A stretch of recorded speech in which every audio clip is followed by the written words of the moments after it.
The show starts in 10, 9, 8, 7, 6, 5, 4, 3, 2, 1, go. The following content contains adult language and humor that is not suitable for viewers under the age of 18. Viewer discretion is strongly advised. The views and opinions expressed during the following video content are those of the individual and may not reflect those of others.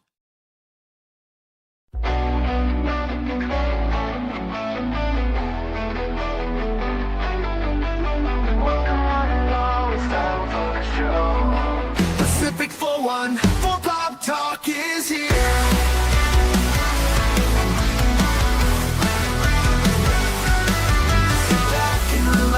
Join the conversation. We've got Baron, Orman Tagge, Cashmoney007, and even Mike too. Pop culture, entertainment, news and reviews. Discussions are had, opinions made. From the panel to the chat, everyone is welcome here. Reactions, watch parties, and special guests. We like to have a good time. Pacific414 Pop Talk is underway. Pull up a seat, we're inviting to stay. Articles, collectibles, reviews, you say. Baron, Cash, and Mike bring the fun tonight. Now sit back, relax, enjoy the show. Don't forget to like or comment below. We almost forgot to share out the show. Pacific414 Pop Talk is one of a kind. It's true. It's true.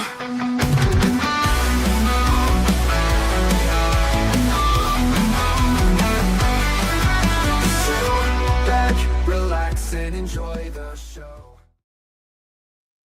Good morning, good afternoon, good evening, and welcome one and all to the Sunday edition of Pacific414 Pop Talk, coming to you live on the Pacific414 Blaze channel, the Rumble channel, and the YouTube channel, along with Cashmoney007. I am your host, Mike. Baron is not here. He had an emergency, so as soon as I hear anything from him, I will let everybody know what's going on and how he's doing. I'm hoping everything's all right, but I got the message this morning that he wasn't going to be here. So, Barrett, if you hear this later, we're praying for you, man. And I also have a request for tonight's watch party. Besides the fact that any and all channel members can join the panel if they wish, let's focus primarily on the movie. Let's not deviate from the movie itself as far as the topic is concerned. That goes for both the YouTube chat and also the chat in Kosmi. I don't want to see any memes or pictures that aren't related to the movie itself, especially since this is going to be a first time viewing for a lot of us, myself included. The only reason why those of you on Kosmi even see that it says resume over there is because I set it up for the closed captions. But I have not seen this movie. I have only heard people say that it's worth watching. So I am making that request. And the reason why I'm making that request is because the last few times we've had a watch party, we've had people posting memes in the Cosby side that aren't even related to the movie. So I'm going to say this once and one time only. If you're not interested in the movie, that's fine. Come back for another watch party if we're watching a movie that you are interested in. Don't take away from the experience of anyone else. But I want to enjoy this movie, and I want other people to be able to enjoy this movie. And again, if you are a channel member, you're more than welcome to hop on the panel. But before I ask Cash how he's doing, because he had to step away for a moment, I do want to say hello to Tim, also known as FKHC 2005. And I also want to say hello to Lady Mist. And Lady Mist, I want to thank you once again for the $2 super sticker of the Shiba Inu farting hearts that you sent last night during The Adventure Continues, a Star Trek discussion episode number 31. where Stone Cold Loki and I watched and discussed along with you, along with Shane and a few other people who popped in. We watched and discussed the episode Space Seed. So, Lady Miss, this is for you. Greed is the purest, most noble of emotions. Greed is dead. That's the 10th rule of acquisition. No, it's not. The 10th rule of acquisition is greed is eternal.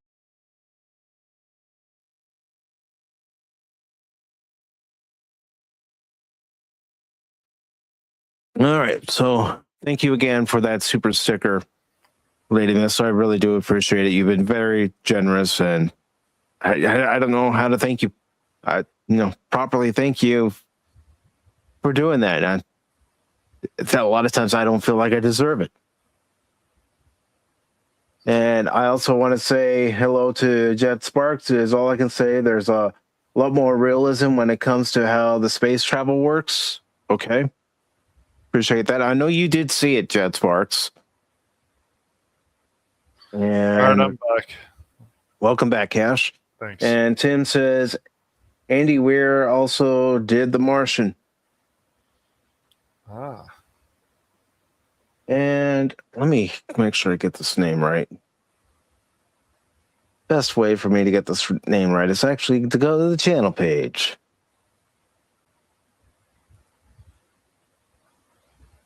JSL 151850B. Welcome to the show. I know you're not a member.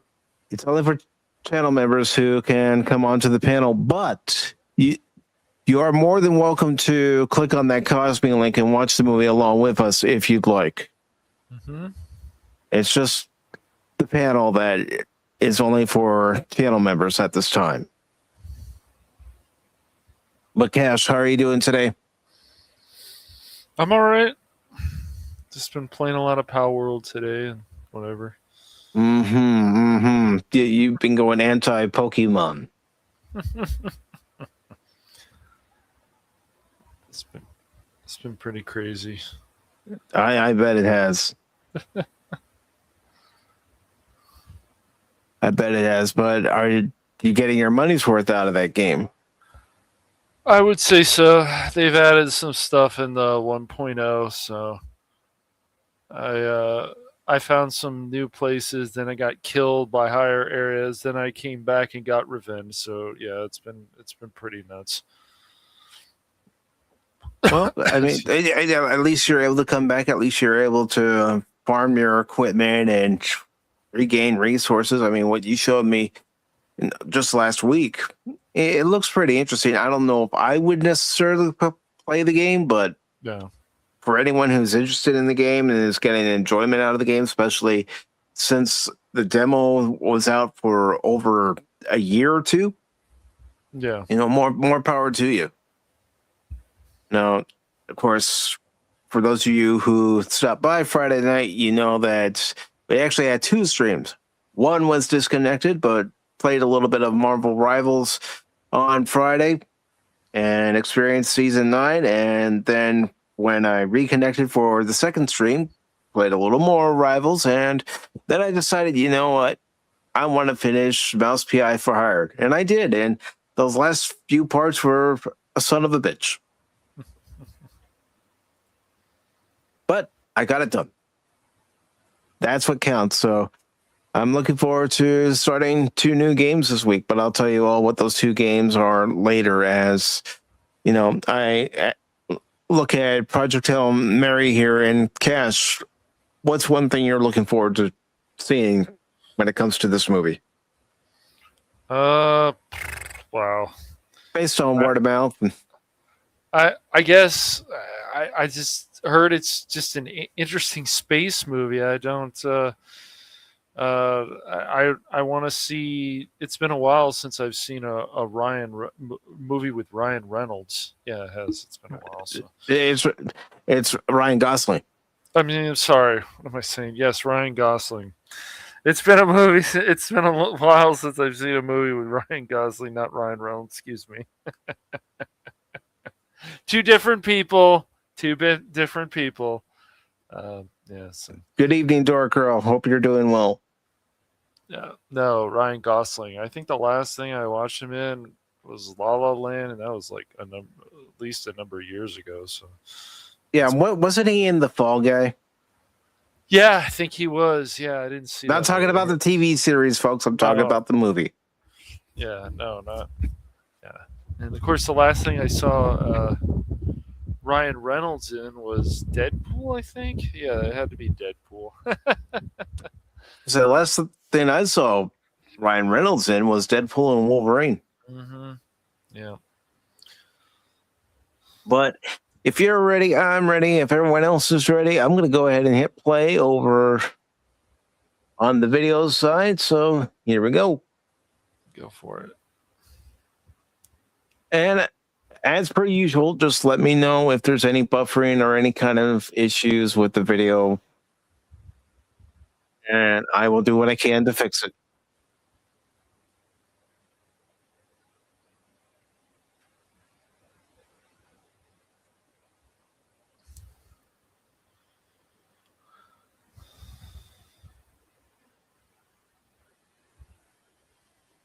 Yeah, I just let him know.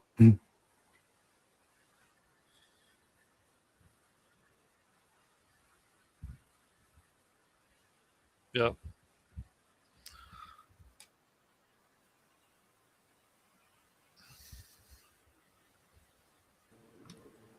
Hello, Lester. How are you? I'm taking things one day at a time. Lester, what's up, man?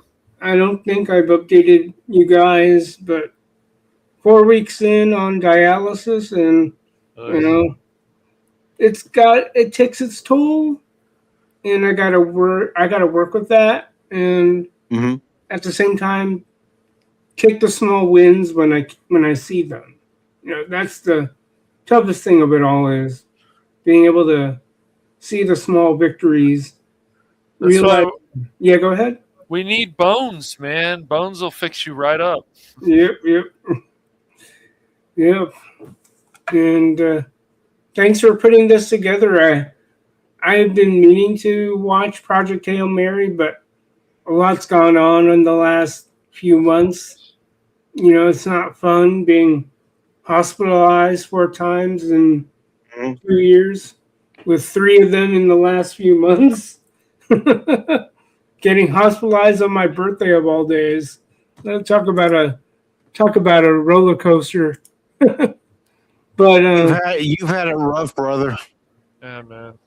Yeah, but in some ways, I gotta look at the providence of it all. Maybe it's for my own humility, because I can be a bit of a stubborn ass. Welcome to the club. Yeah.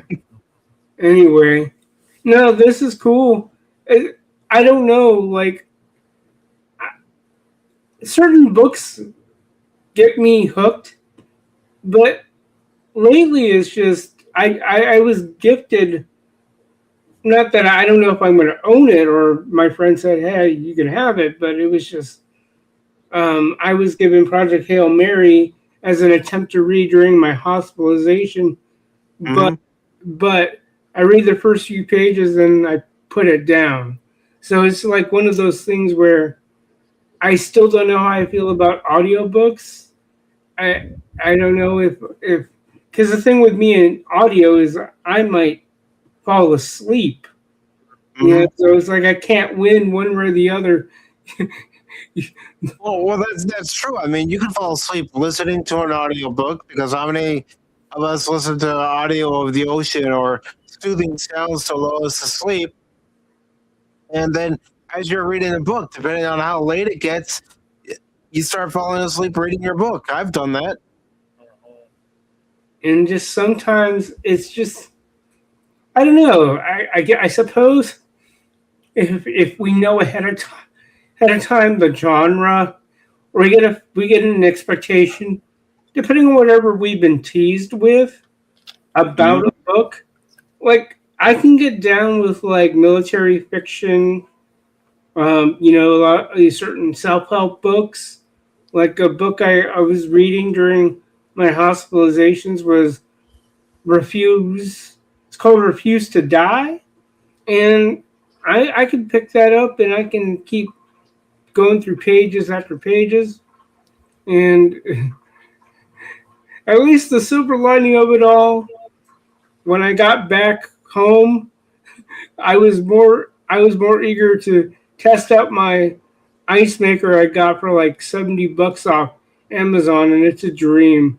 I got tired of the whole ice tray business. Build that ice tray up and see if you can get the cubes out of the tray. Sometimes you got to smash it on the counter in order to Oh my break the god, ice that's where out. we started. Next thing you know, ice cubes fall in the sink or sometimes fall into the floor. But no, this is I got it off of Amazon, and it's been a dream. Like, I don't need to have it running all day, so I just hit the button so it's idling, and then when I need to get more ice, just turn it on, and it produces ice pretty quickly. I gotta say, I'm quite impressed. Very nice, very nice. Yeah, last week we were talking about if Star Trek could be saved and reading a couple of articles related to it, and one of the followers over on Rumble, Red Spitfire, was the one that let us know that Project Hail Mary was available for Amazon Prime members. So my original plan for today was born on the 4th of July, but then I was thinking how depressing that movie can be. I'm thinking, nah, let's go ahead and watch Project Hail Mary and see what all the hype is about. Yeah.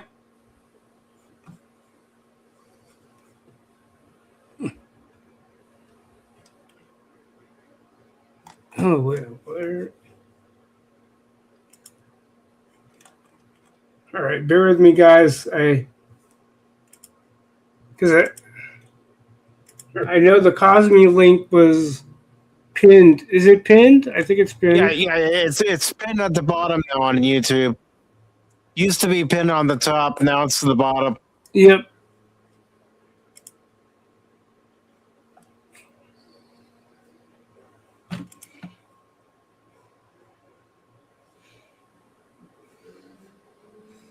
Yeah, it threw me off when YouTube changed it from being pinned at the top of the chat to being pinned at the bottom of the chat. But at least for Blaze and Rumble, it's still pinned at the top of the chat. I think it's easier to see it that way. Right.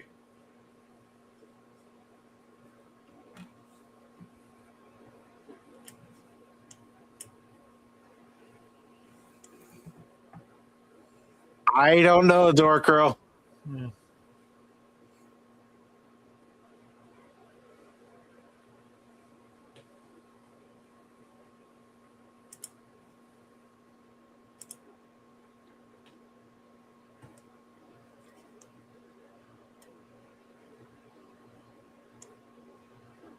And again, channel members, if you'd like to join, you're more than welcome to. Your link is in the post section on the YouTube channel. And also, I'm going to go ahead and see if someone else wants to come on.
Yeah, it does, doesn't it, Dork Girl? Dork Girl, check your Discord. If you want to join, you can. If you don't want to join, that's fine. Man.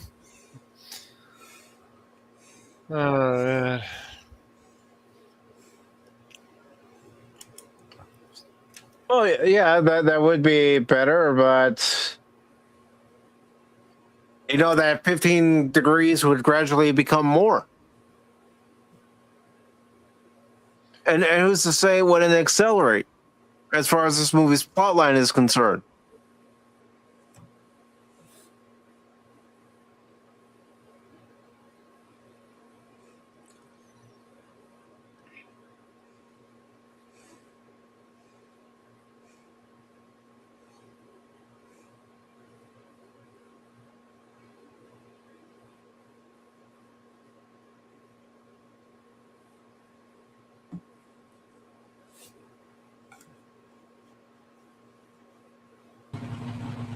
Hello. Hello, Dork Girl. Hello. I've already seen this movie, but it's always nice to see it again.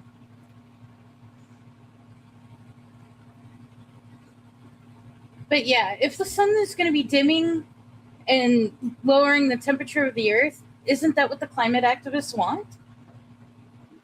Very true. They keep preaching climate change, this, climate change, that.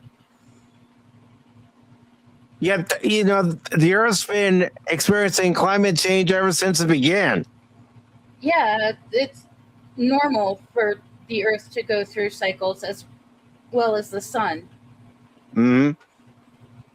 It's just that they never take into account that the sun changes, especially with like the sunspots and everything like that. Mm-hmm. That plus, technically, we're in a cooling period, so we should really be warming the planet up with as much carbon dioxide as possible so that we have plenty of lush plant life. And it's good to see Godzilla there. Says, this is a football movie, right? Depends on your definition. I hate to break it to you, Godzilla there, but this is one hell of a long pass if it's a football game. I see what you did there, Godzillionaire. I appreciate the humor. File 13, good to see you. It's been a while. That's File one way 13 to- says, this movie is just about a guy falling in love with a rock. All right. That's awesome. He fell in love with Gia? That's amazing. That's great. Wait, I thought he fell in love with the rock. Wait a minute, the rock is in love with himself.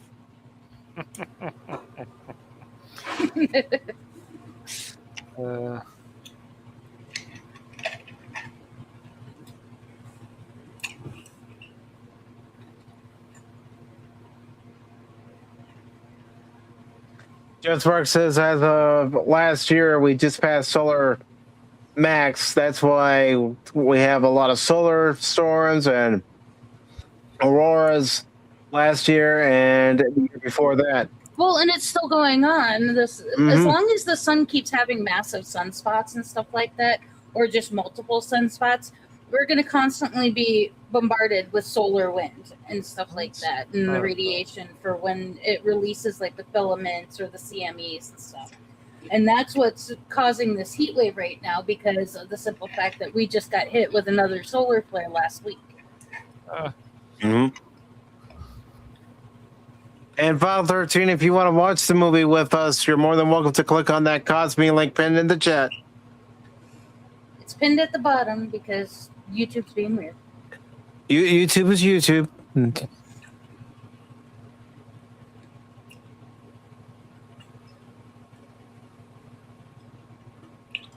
I was gonna try and get Shane to hop I in, can, but he's I making. can send the invite. No, he's making. It's his mom's birthday today, so he's Understood. grilling for her. So Nothing wrong with something grilled on her birthday. I know, I love it. Well, and I'm going to be seeing my mom at the end of the month at my sister's. With any luck, they'll be moved into their new house. But my mom's birthday is at the beginning of August. Okay. And I still have to hear back from my aunt, but plan has changed. I'm not moving to Ohio. I'm moving to Wisconsin, over where my mom lives. So I will at least be out of Minnesota, and I will only be a 10-hour drive away from Shane. Well, that seems like a better prospect than, what, 12 to 14-hour drive? To Ohio, it's about a 17-hour drive from where I live. All right, but I'm off by 3 hours.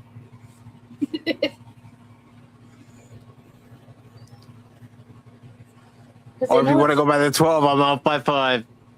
Well, it's a 6, almost 7-hour drive to where I'd be moving in Wisconsin. Mm-hmm. And then it's a 4-hour drive to Chicago, and then 6-hour drive to where he's at in Ohio.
He's too used to teaching the kids. He's treating them like they're kids in his class.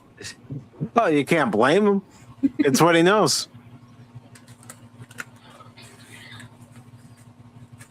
Did he say it was just a carbon-based life form?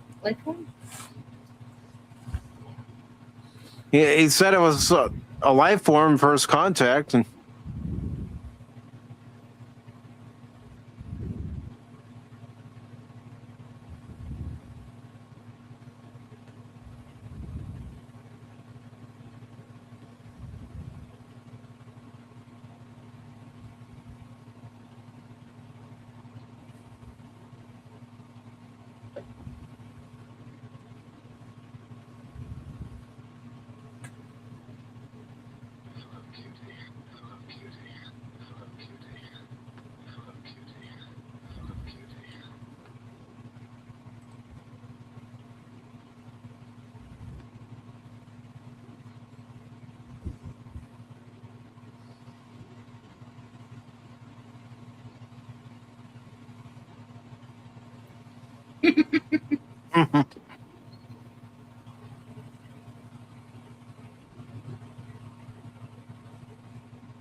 No, so far I don't mind that the movie is actually showing what his life was like before he got onto The ship.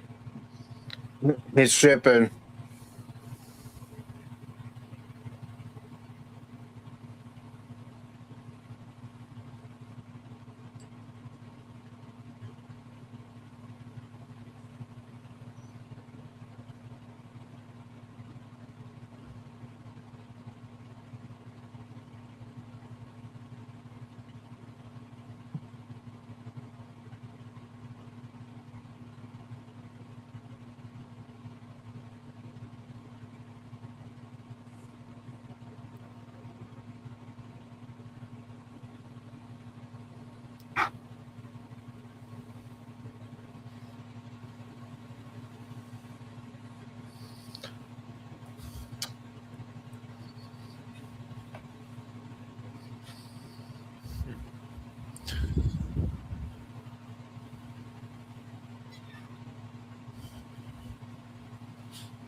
I think they're gonna have a night on the town.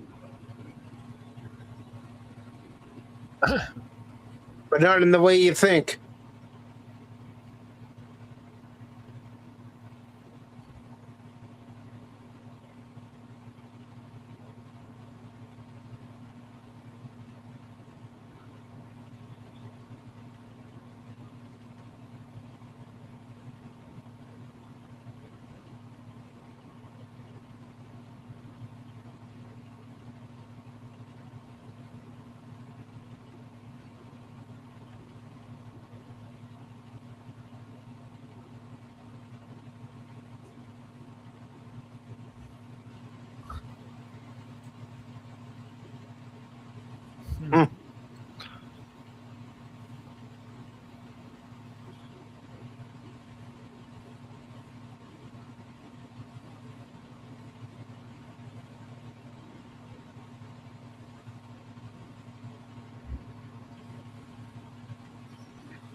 And Lady Miss says hello to you, door girl. Hi, Lady Mist.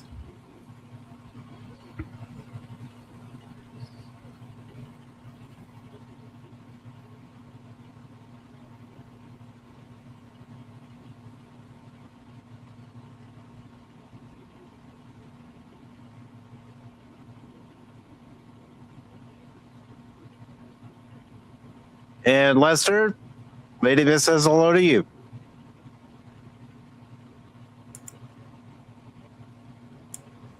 Howdy, Lady Mist.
Talk about a crash course.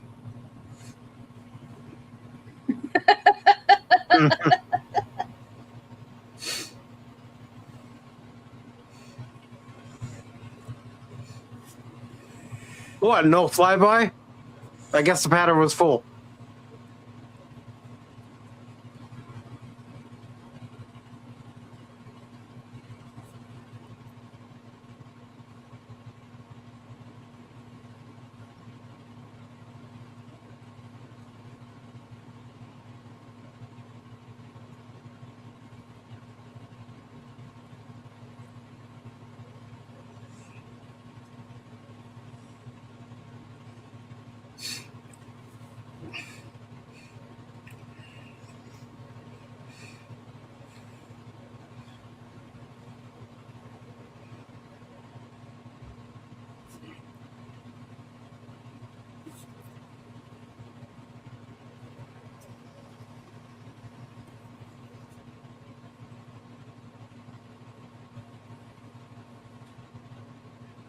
I don't know why he's so dirty there, Phil, but I hope you're doing well today. And if you have time to watch Project Hail Mary, the Kosmi link is pinned to the bottom of the chat, brother.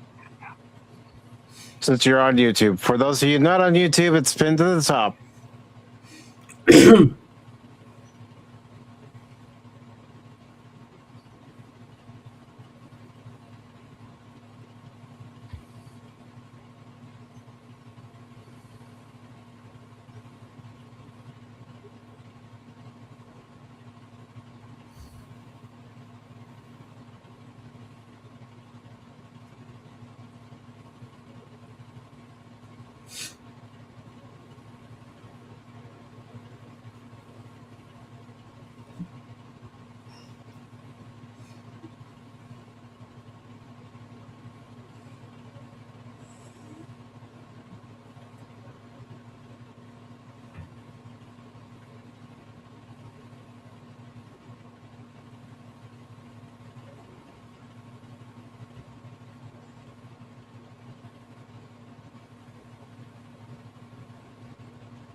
He's definitely getting a crash course.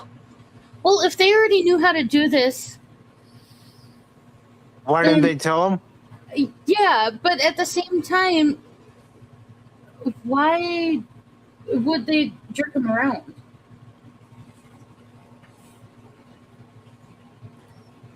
That's the thing that I don't understand. It's like, wouldn't that have been something that he needed to know about so that he knew not to do, you know...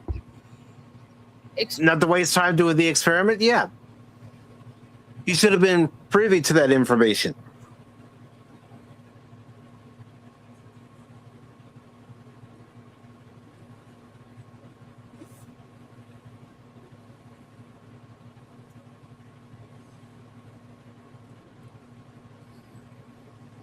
Bill says that the movie is about cash money. And I be The Rock. Have a good stream. Thank you, Phil. Not feeling well and going to crash. Hope you feel better, man.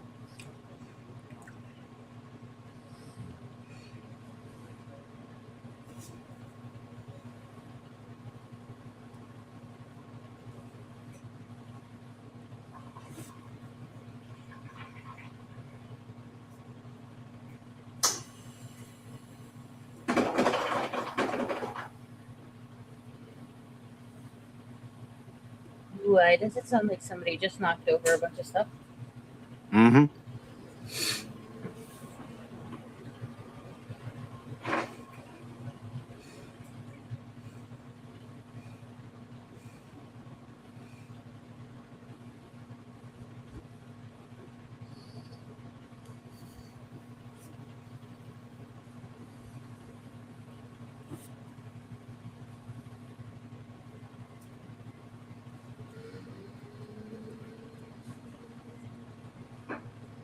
Yeah, but to make it a one-way trip without any possible way of coming back, I mean, it seems like they're going to lose their lives doing it that way.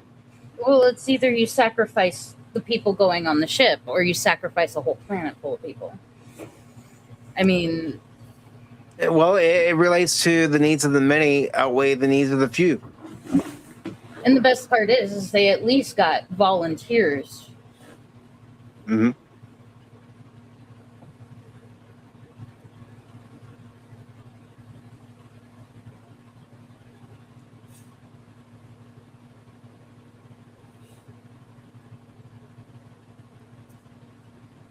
I would imagine their bodies would be lighter in space.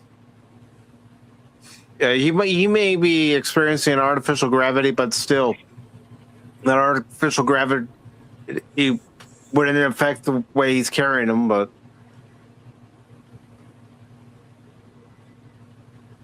that's a nitpick.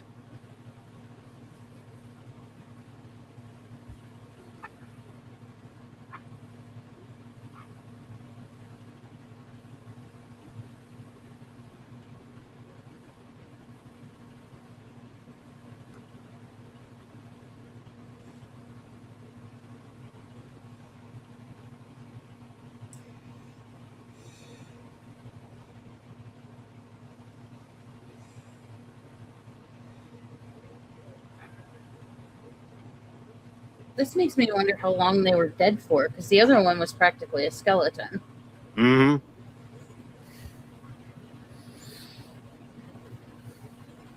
Where does all that decomp go when they die in a bag? I mean, wouldn't it have been soup by then? You would think.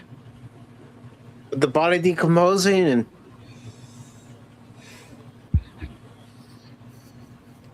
I don't know. What do you think, Cash?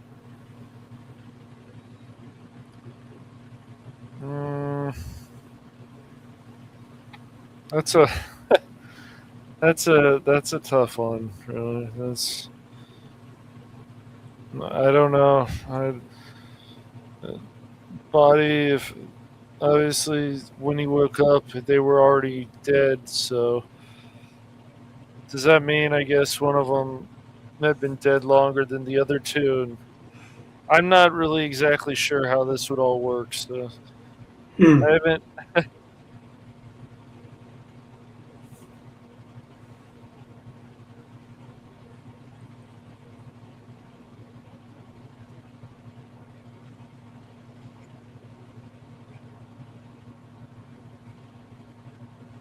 Well, you think that there would be bacteria being created with the bodies just basically rotting. Mm-hmm. I don't know. If I talk anymore, I'll be talking out of my ass. Yeah, I don't. That's a. Well, doesn't the body create? Later, I will ask. The body can create bacteria. That's the thing. I'm sure I can get an answer from AI later. I'd be well, surprised. and my brain is just thinking of like really, Torchwood or something like that, where darn it! Now I lost my train of thought. What we obviously know is that this was obviously not a safe mission, so the chances of people dying was going to be pretty high. So, unfortunately. Or no, for season 4 of Torchwood, when nobody would die, even though they were supposed to, they ended up with different bacteria and whatnot that were going to take over or basically infect the whole world if they didn't figure out what to do with the people before that happened. Yeah, you still think that their bodies are decomposing because there's still bacteria inside us. Yeah. Yeah, but if the body keeps functioning like it's supposed to, I mean, it might be one of those things where as long as you, it's kind of like stagnant water. Stagnant water builds up bacteria and different amoebas and stuff like that. Maybe the body is just a big stagnant pool of water if nothing's pumping through it.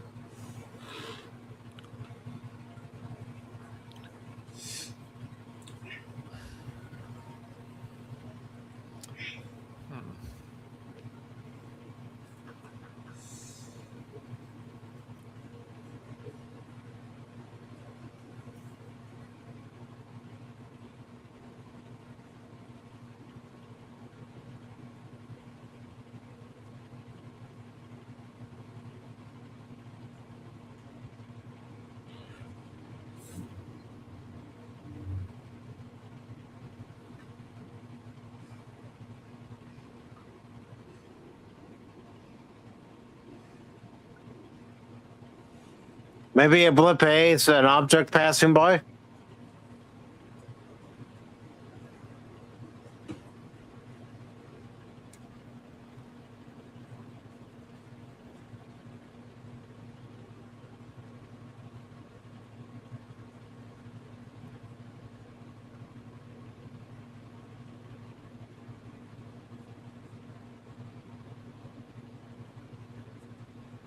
Okay.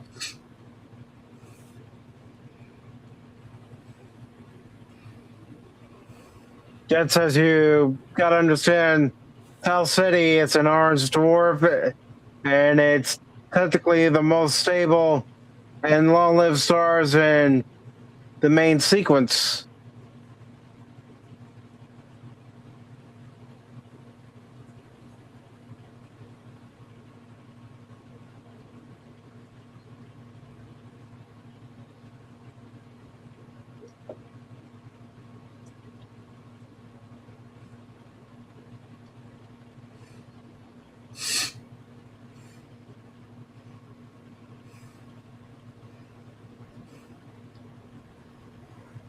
Yeah, it is a type D star.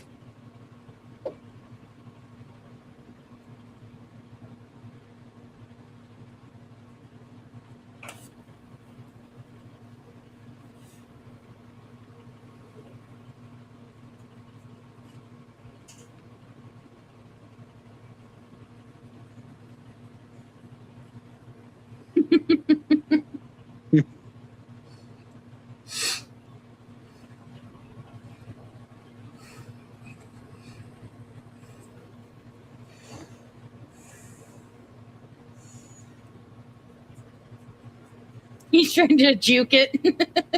It's not gonna work in space.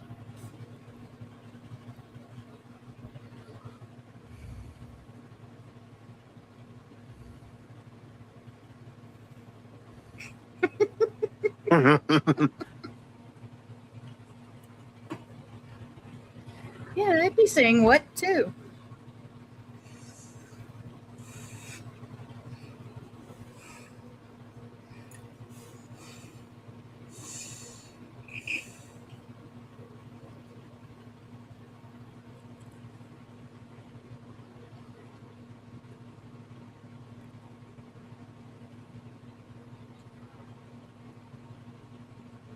Or it could be a weapon.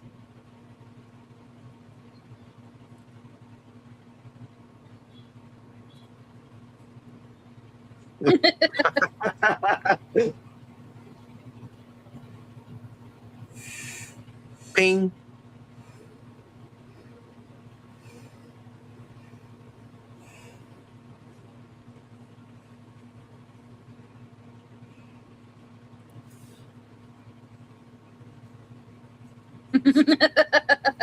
They're trying again.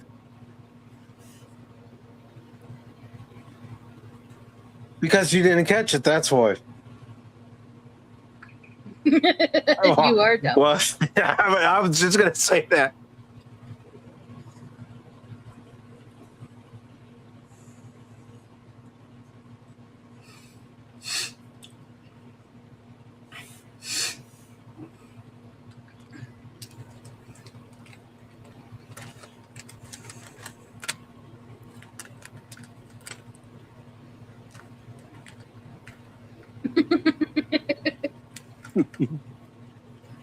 You gotta imagine how much time they had to spend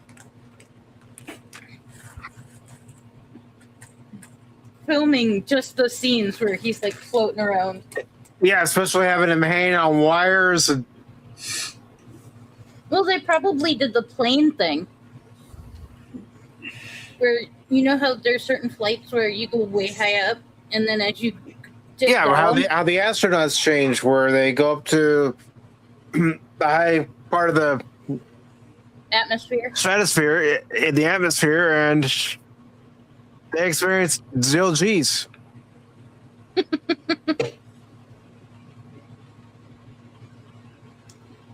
Dude, why are you worried? It's not like you're gonna hit anything if you fall out. You're attached. He is attached, and he's got to bring himself in.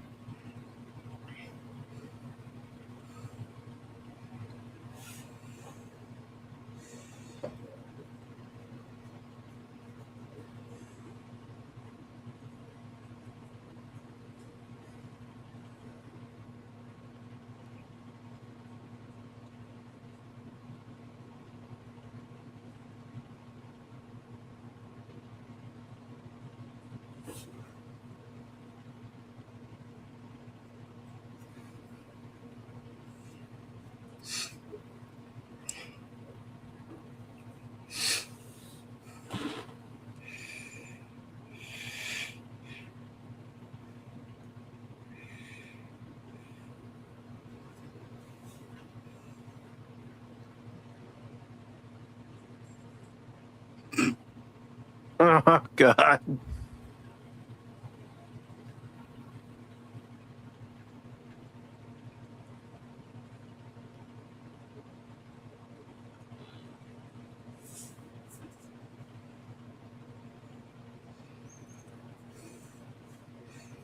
No.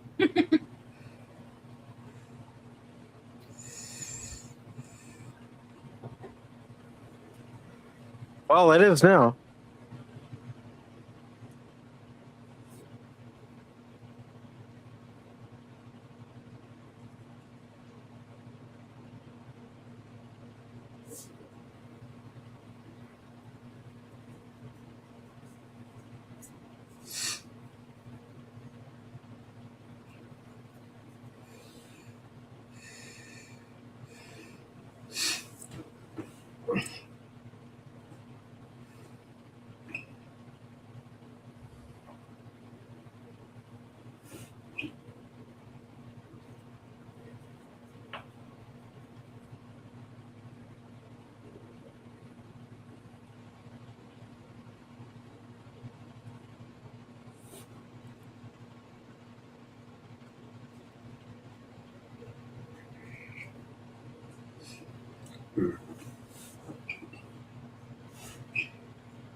Gotta say, the exterior effects aren't bad looking.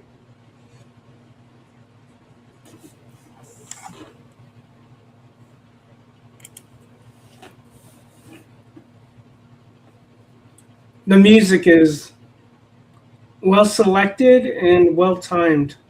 Oh yeah. Mm-hmm.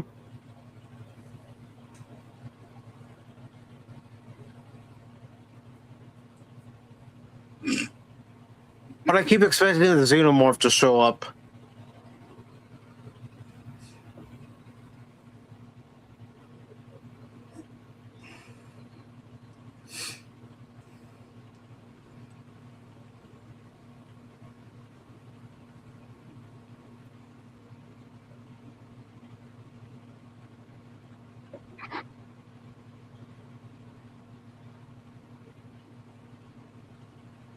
Oops.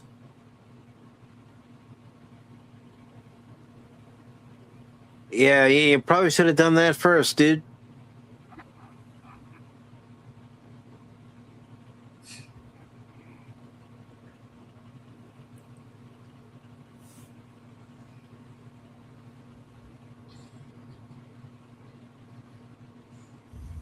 He got out of that in a hurry. Mm-hmm.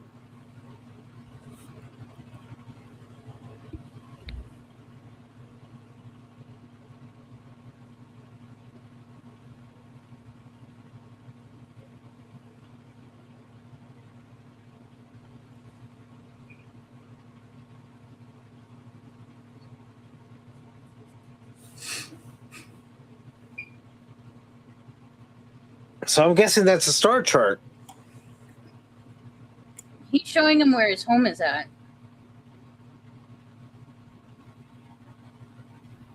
Well, you are too, silly.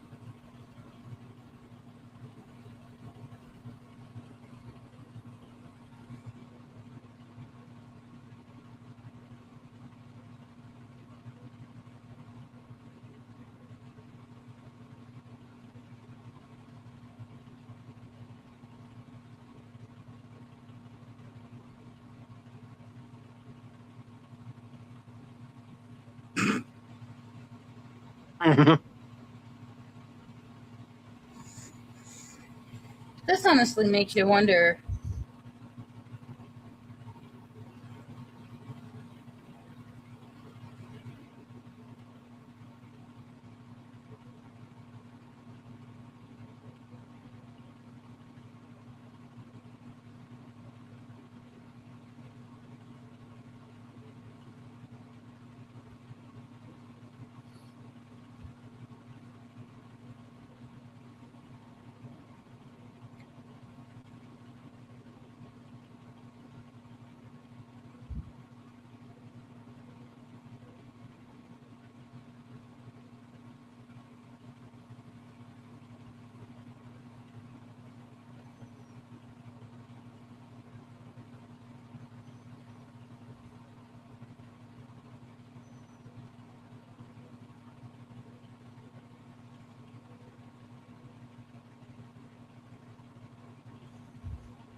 So now the aliens are coming over to conquer it?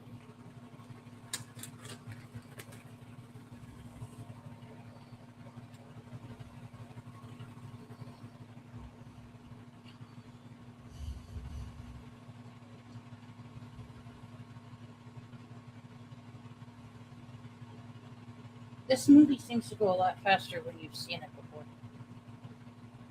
I think it's going at a good pace, considering this is my first time seeing it.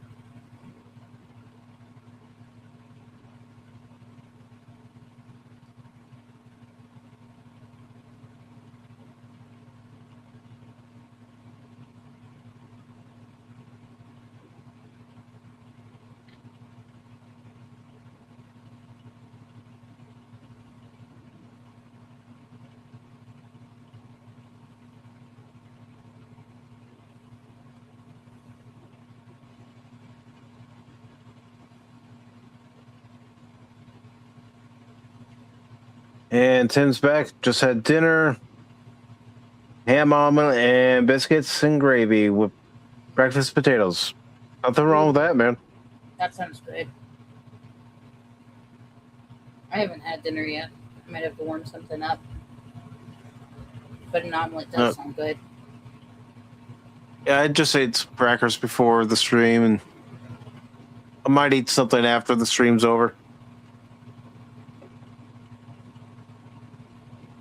Or I might just go to bed. Well, I'm probably going to have to go to bed after the stream is over because I have work in the morning.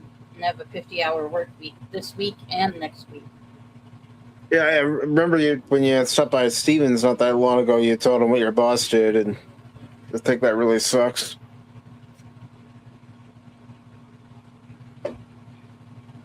We're keeping good pace, and it's probably best that I don't get into it on stream.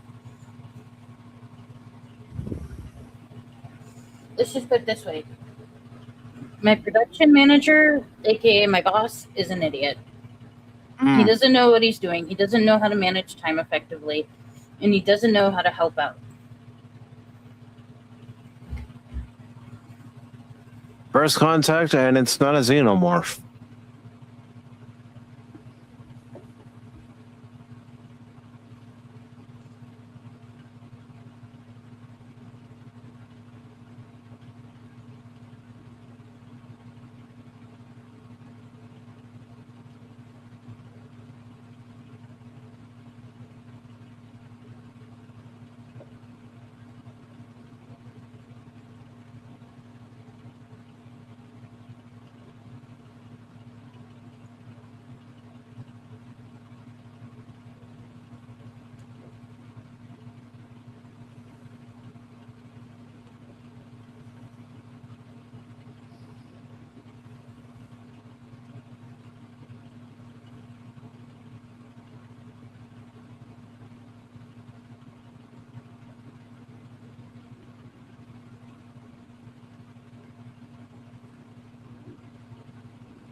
Chicken fried rice and asparagus for Jet. That still sounds good, man. Mm-hmm.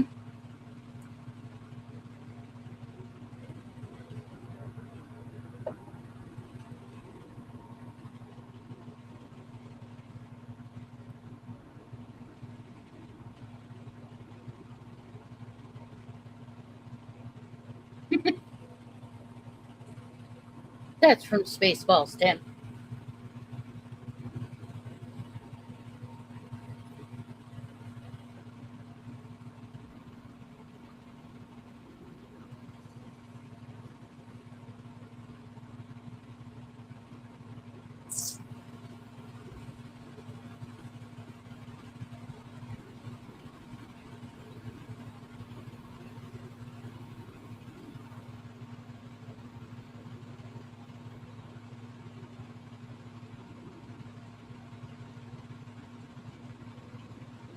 again, get into what you said earlier, Door Girl. I do wonder how long it took them to film these sequences where he's supposed to be in 0 G gravity and Not make it look like he's attached to a bunch of wires.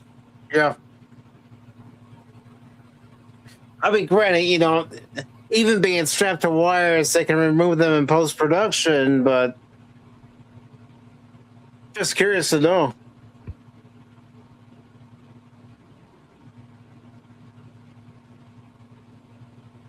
Possibly.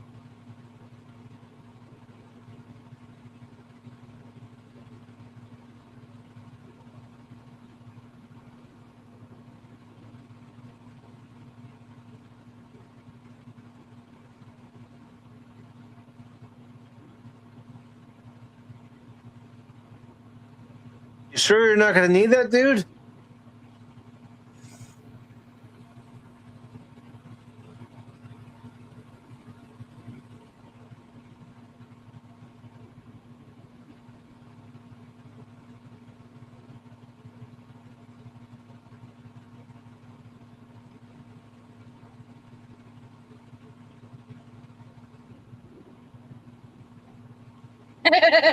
He depressurized. And he already pumped atmosphere.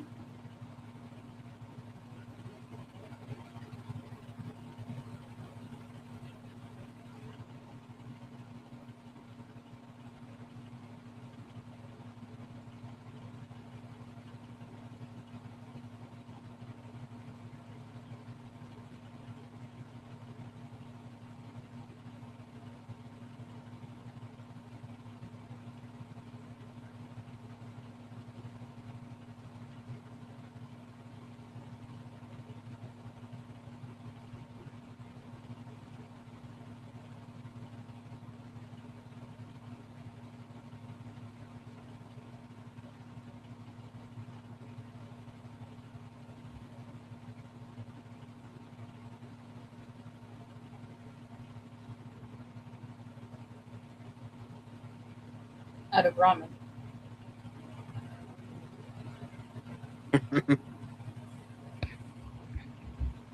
It's a Romulan ship. Uh-huh. I know, that was bad. I know.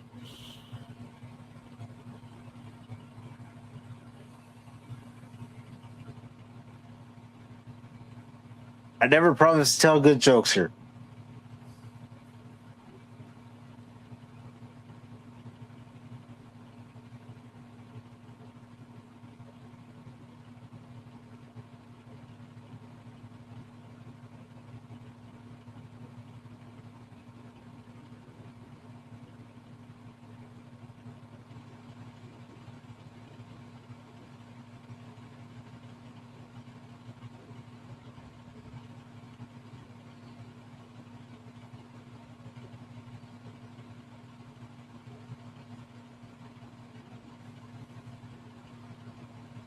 I guess high is an offensive word in their language.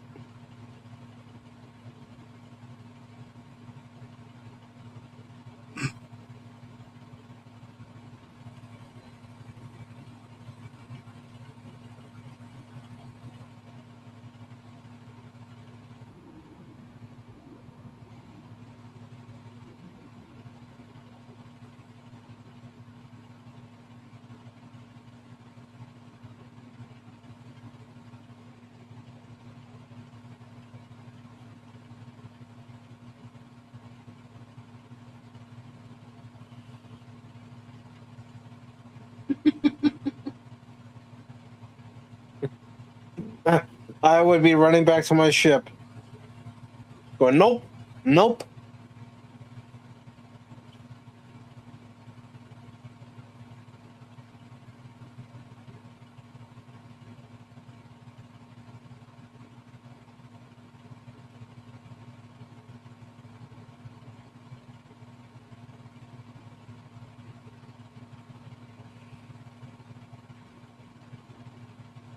Yeah, do the Hogan pose.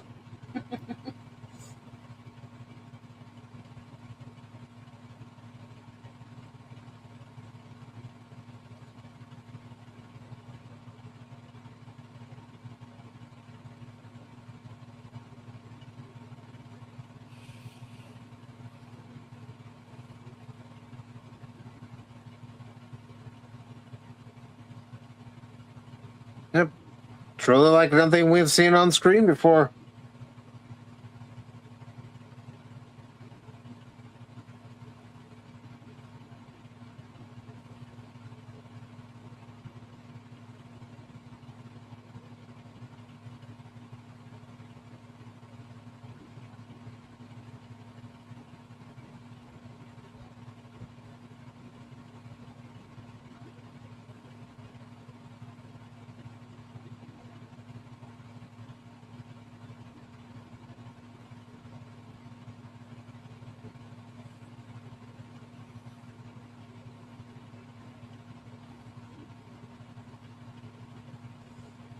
Until somebody's seen Close Encounters of the Third Kind. Yep.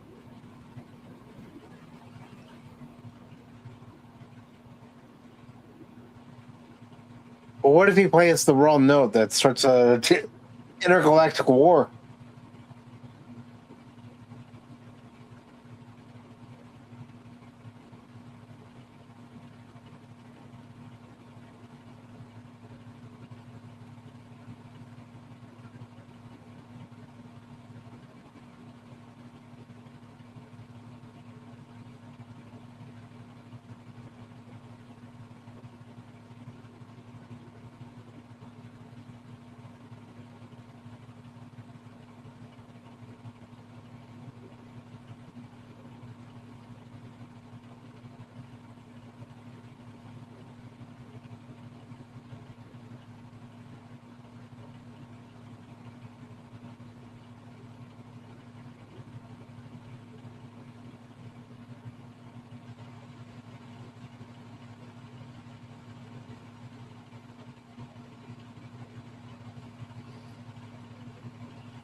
O2.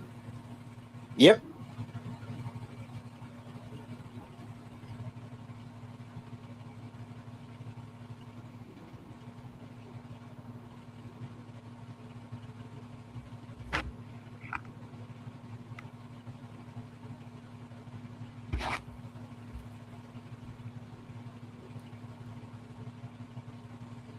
Won't he get like?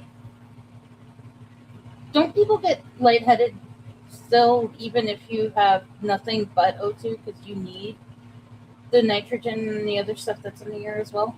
Hey, you need the nitrogen along with the O2 in order to properly breathe. But he could do it with the O2, just like you said. He's just gonna be a little dizzy. He's just got to take it on faith that this thing isn't trying to kill him.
I used to do that with my dad's measuring tape when I was a kid.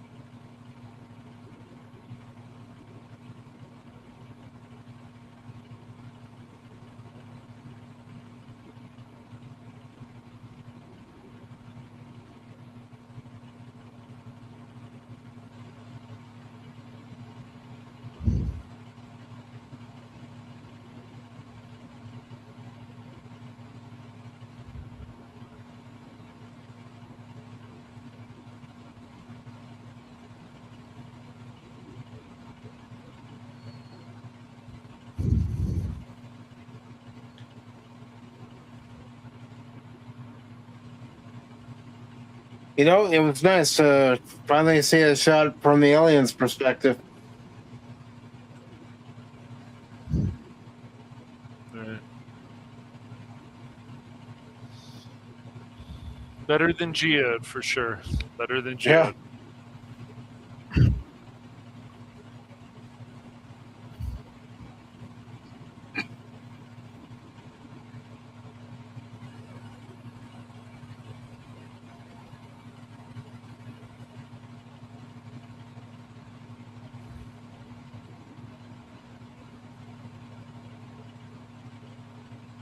So everything has to be textured.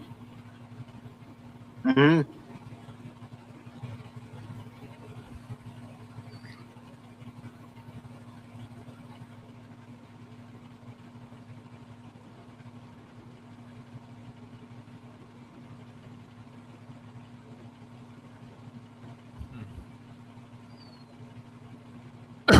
Excuse me.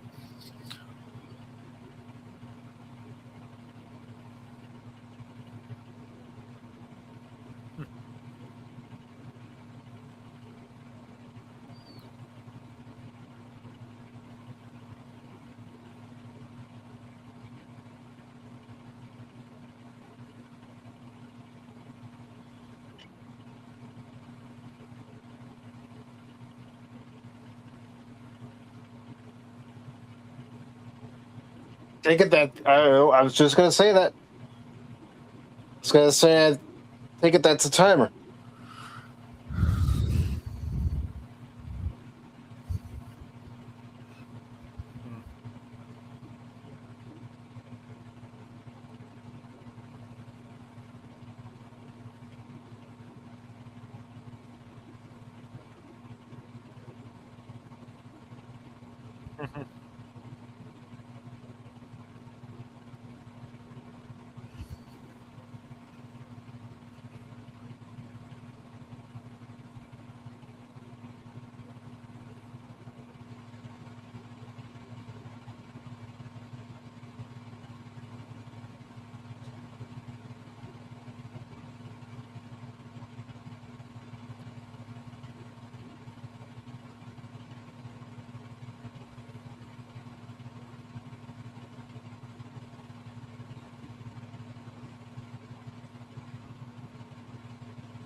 Yes. How's the movie been holding up for everybody over on Kosmi? Pretty good. It's doing well for me, man. So far, everything good.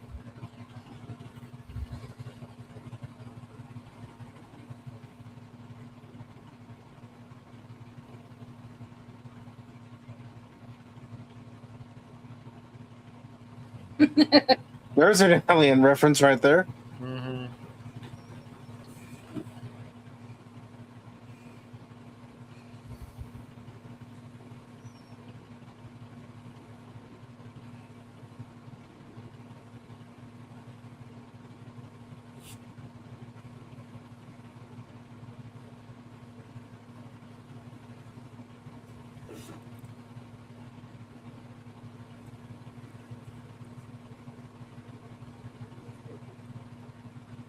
You know, even the comedy working in this movie.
Well, at least it's a good thing the scientists lived.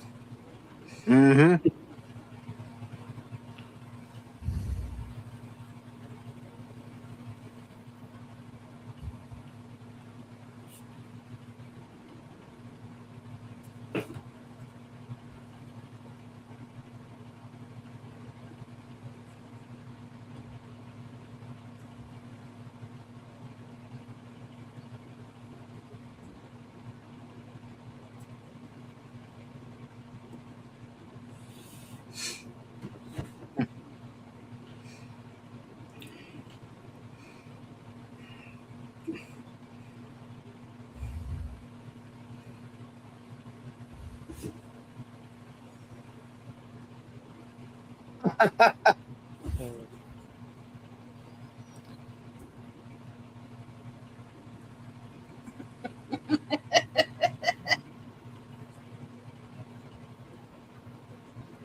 Is that Jean Picard?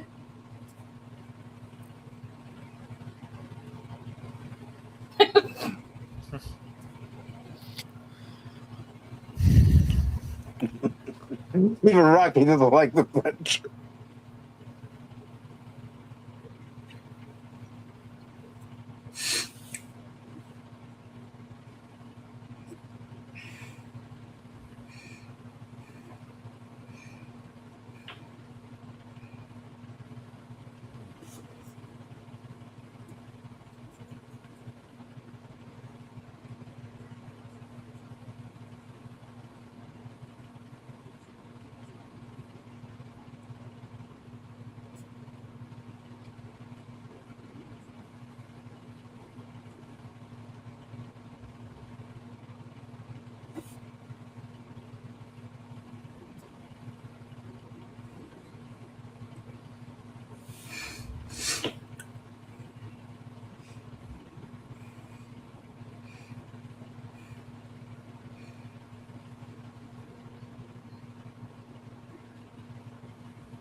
Hey, Jamie, how are you doing this evening?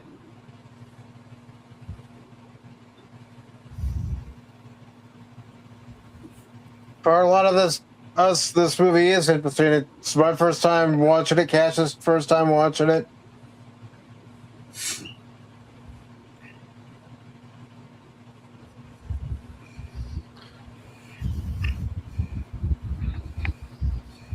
Lady Biz first time. I know, of course, Dorcro, you mentioned you've already seen it. Yeah. Jet Sparks has seen it. Lester has seen it. Oh, I haven't seen it. My first time. Oh. This is my first. Oh yeah, you were reading the book. My bad. Yeah. Well, that's why Shane and I went and saw this movie back when he came to visit me in March, because he had read the book and he had wanted to see the movie, and it sounded interesting. Mm-hmm.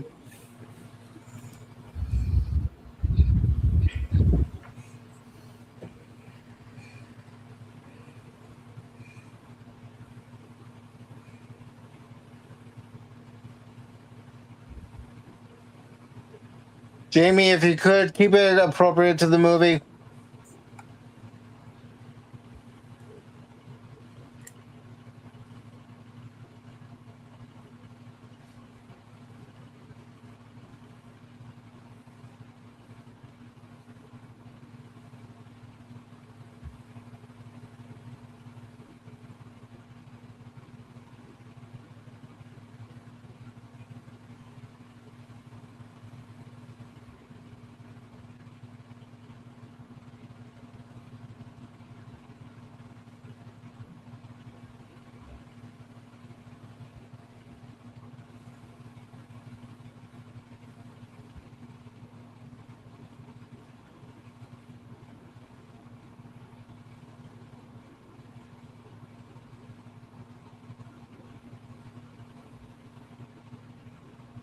Well, rock hamster. Exactly.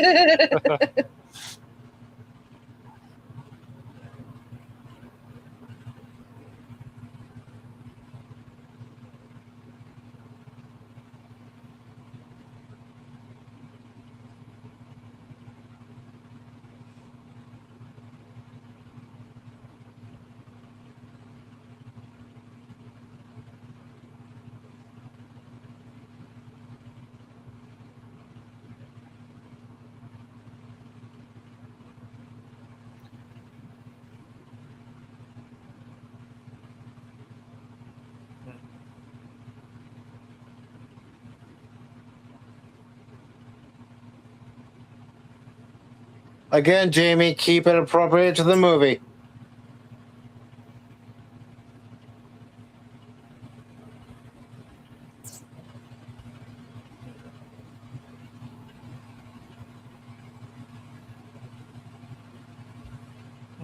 I had potential. Mm-hmm.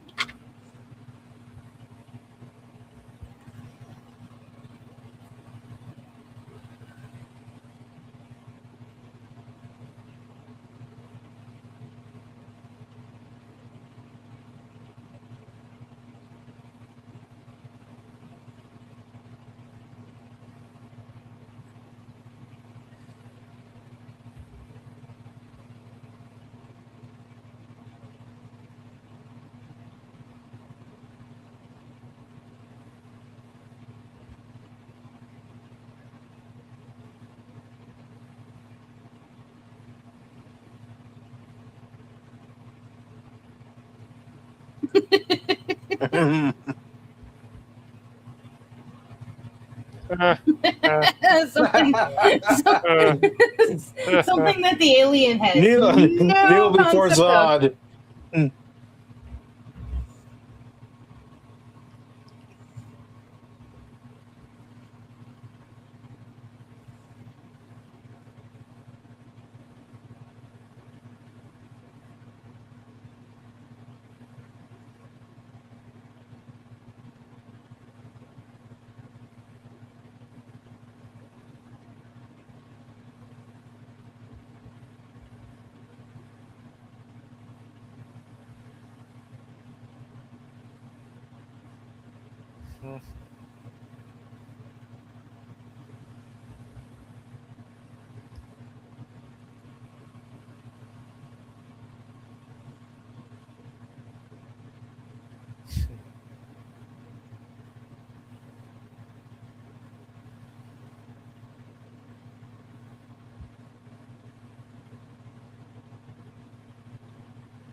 Mm.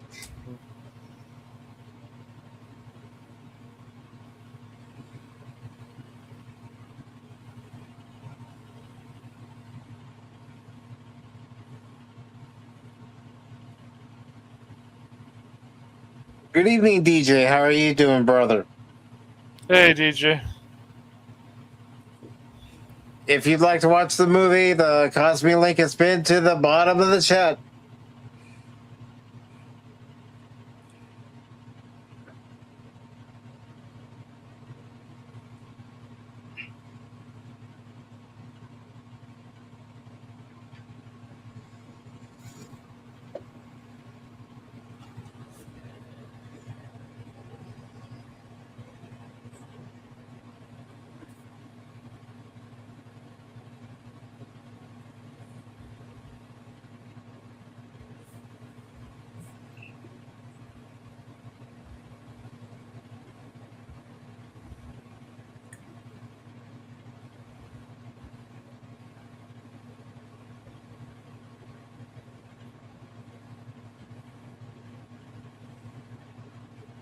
Seen it, but I want to hear your thoughts. That's fine, brother. Also, if you want to join the panel, the invite link for StreamYard is in the post section on the YouTube page.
Yeah, you can see where Power Rangers took a little influence from Star Trek with their bridge for that set.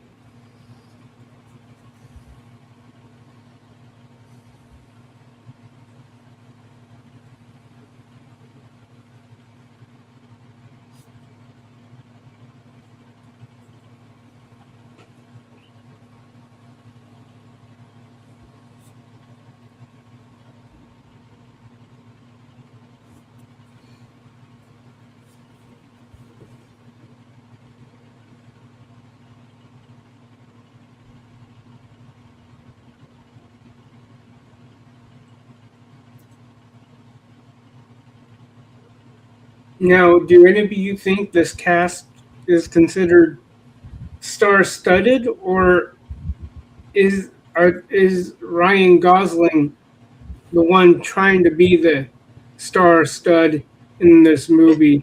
I only ask because I really wonder if he can carry a movie. You know what I mean? Mm-hmm. I really think it's mainly a platform for him. Yes. I agree. Everyone else is a supporting character. It's, you know, Ryan Gosling's name that's front and center for everybody to see. And I mean, like I've said before, you know, I'm not a big Ryan Gosling fan, Mm-hmm. but hearing what people were saying about this movie, I thought, okay, I'll check it out. Granted, I didn't check it out when it was in the theaters, but again, Red Spitfire last week letting us know that it was available on Prime. I thought, all right. It's so far, I will say it was a better choice than Born on the 4th of July.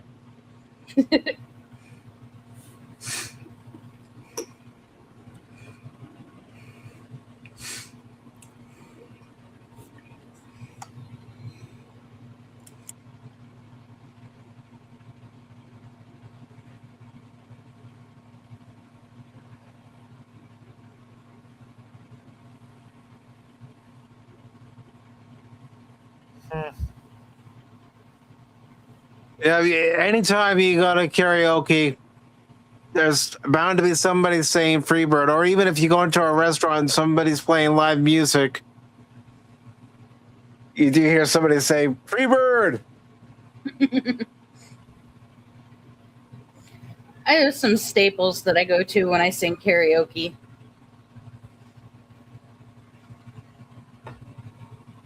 There's a couple songs by Pat Benatar, a couple songs by Joan Jett, one by Alana Miles, and then one by Cher.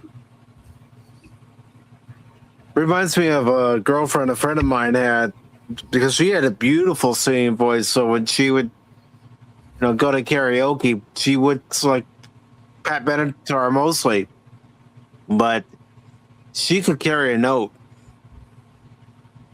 Me, on the other hand, because of my voice, I would always go with Frank Sinatra.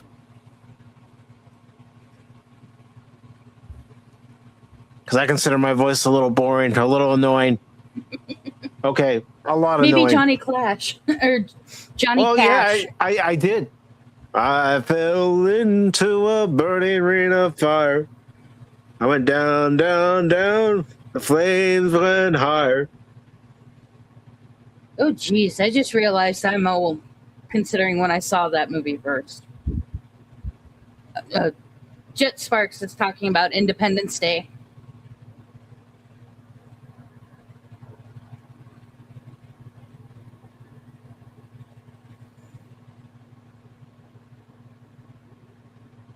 You say, why couldn't you have tried to do a watch party for the movie Independence Day? I mean, as of this year, it's its 30th anniversary. Well, Chad, I really don't know what we're going to do for Wednesday, so don't be surprised if that's on the docket. Because I do know it's available on Tubi to watch it. Usually Tubi doesn't edit the movies. You see them as they are. But we'll see.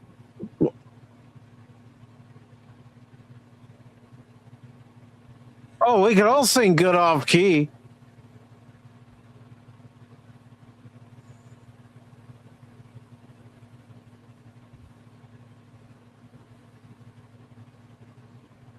But I still remember one time, and it only happened one time, when we went to karaoke, my friend, his girlfriend, and I, because we would hang out together, we worked together. But there was one time we went to karaoke, and I was singing My Kind of Town, and people just got up and started dancing. And I'm looking at my friends like, what the fuck? Because I would have been expecting it.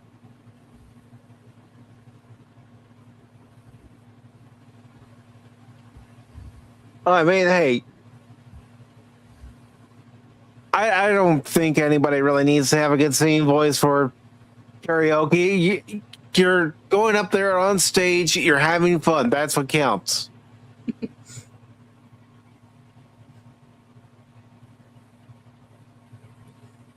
Oh, that was so mean what they did to that William Hung for American Idol. It's part of the reason why I stopped watching American Idol. I couldn't get into that show.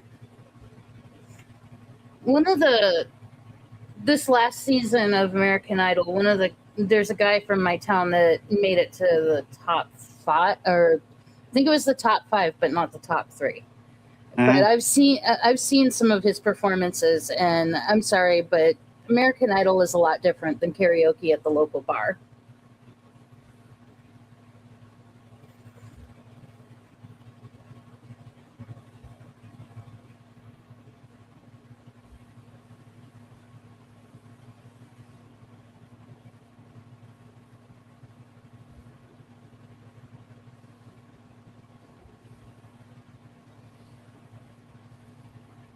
No problem, brother.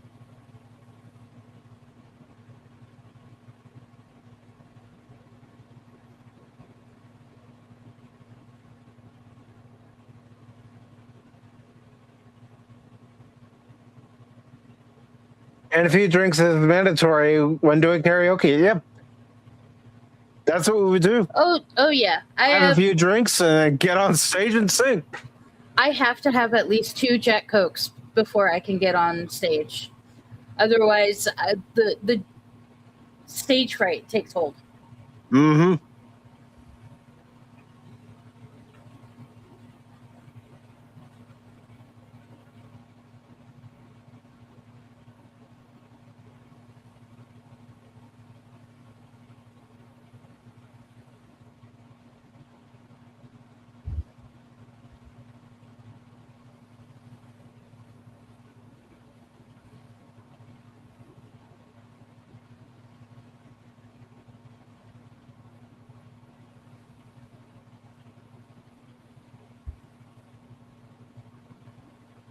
Well, something definitely spooked Rocky.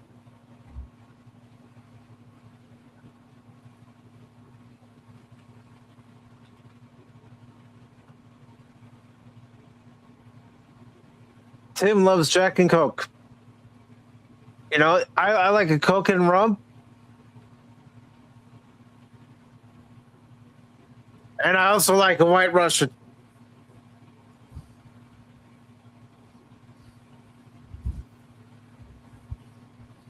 And sometimes I'll go for Jim Beam and Sprite.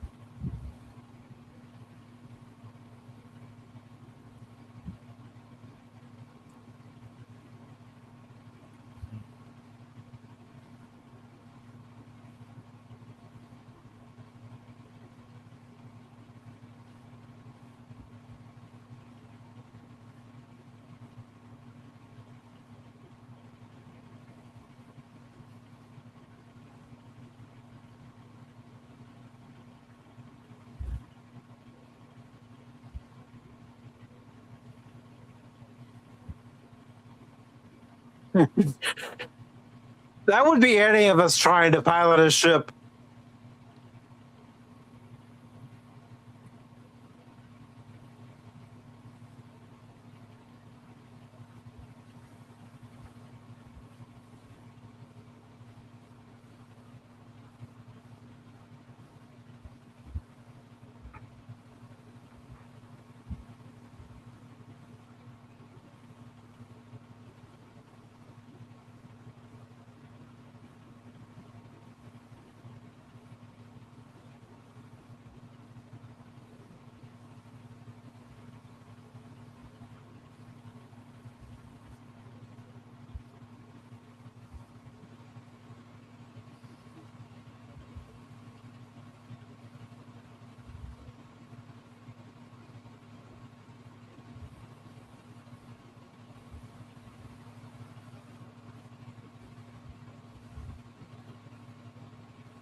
Selfless?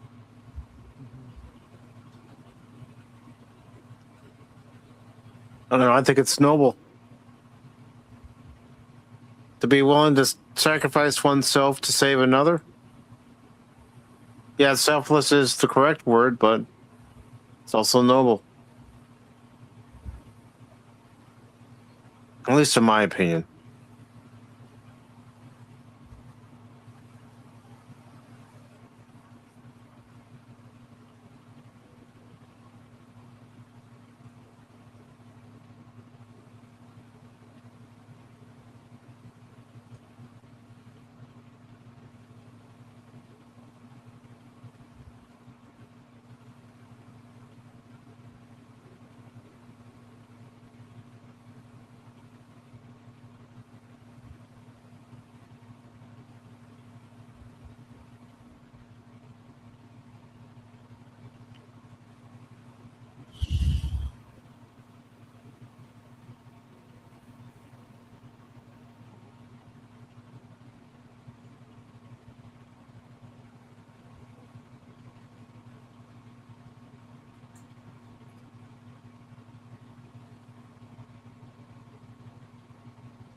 Now, the question I have for this ship is there any sort of escape pod? Yeah.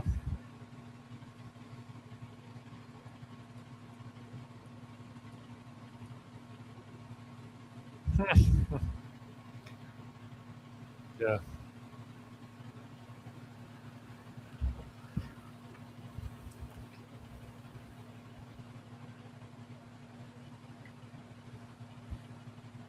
Oh no. Sorry about that, man.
And I was just curious if Rocky was all CGI or if there was puppeteering involved, and I just looked it up, and there is some puppeteering involved in this movie. So I think that's an excellent use of a practical effect.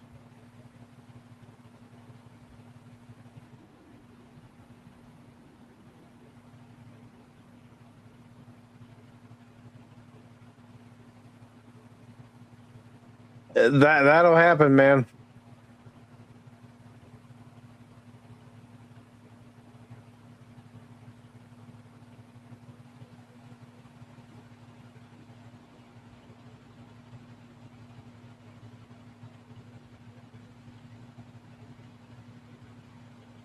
That's not good. I'm wondering if this is him getting his memories back. Could be.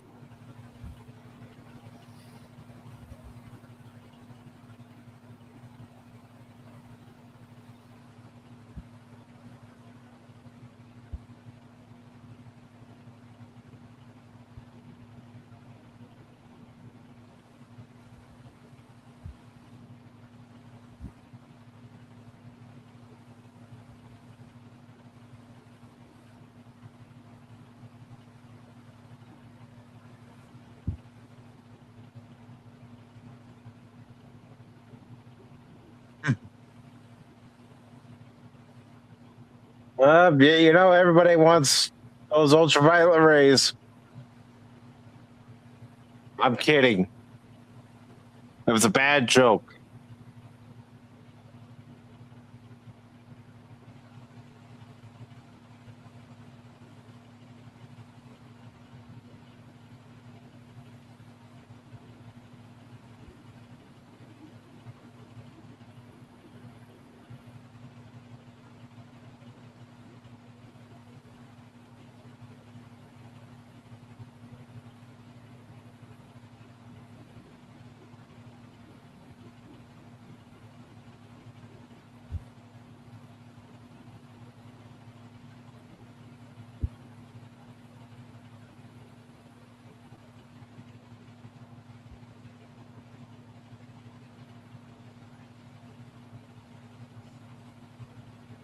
It's sarcasm.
Oh.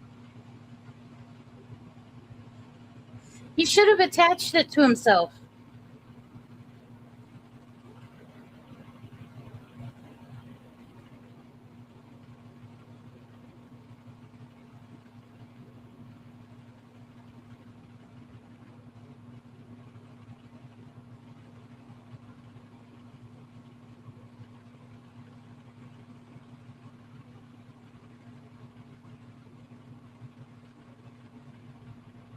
I don't understand why they wouldn't just like.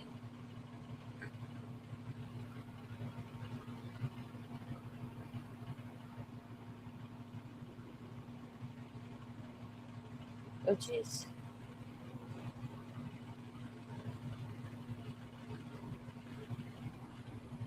I don't really know where you guys are. I'm trying to watch the movie on my own Amazon Prime, and it's taking forever for my computer to log in because of the power loss in the strip. We're at the part where the ship's burning up in the atmosphere, and Grace is hanging on for dear life with the collector.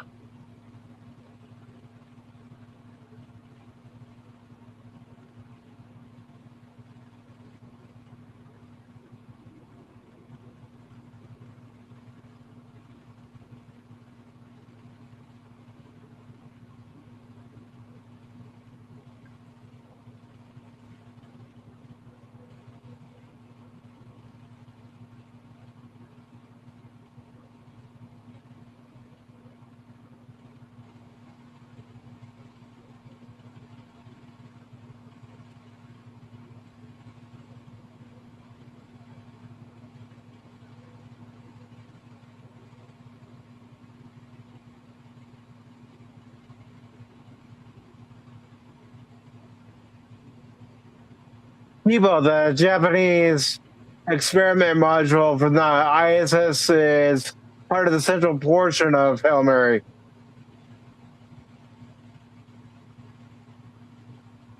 Very nice, CJ. PJ, if you want to come on, you can, man.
Oh no.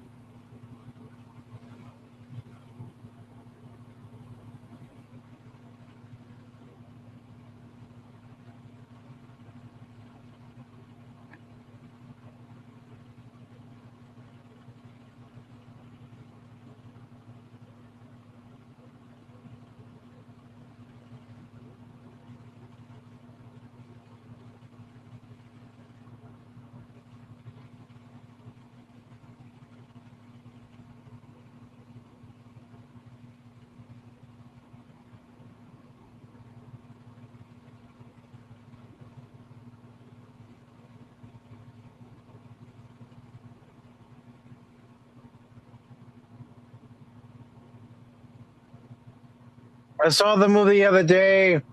I would have waited, but I knew I'd be waiting for a bus or riding a train now. I'm presently waiting for the bus. All right. Ooh. Ouch. Yeah, we're at the part where Ryan Gosling's character Grace just slammed his face against the console because the ship's in a tailspin due to the hull breach.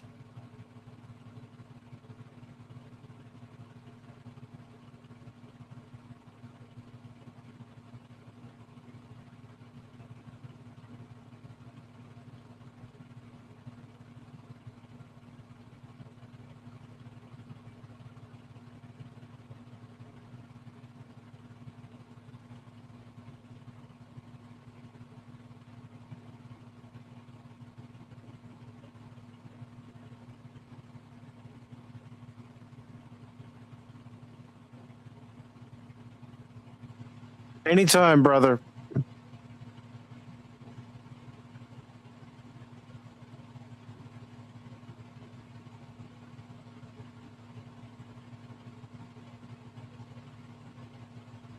You hit that screen hard.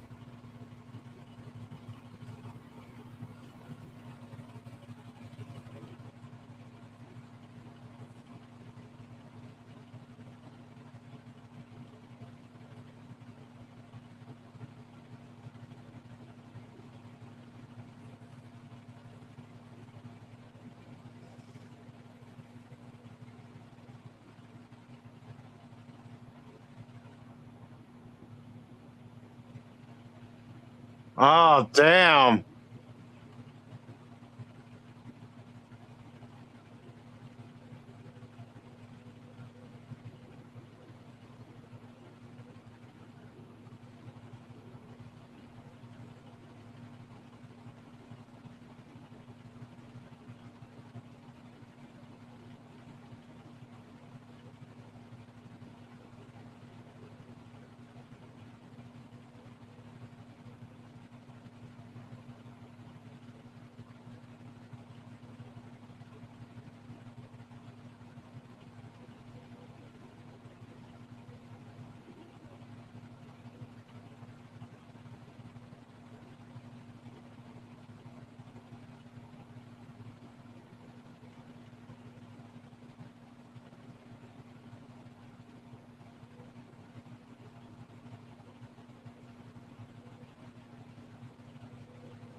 Damn, man. Damn is right.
There's no elevator on the ship.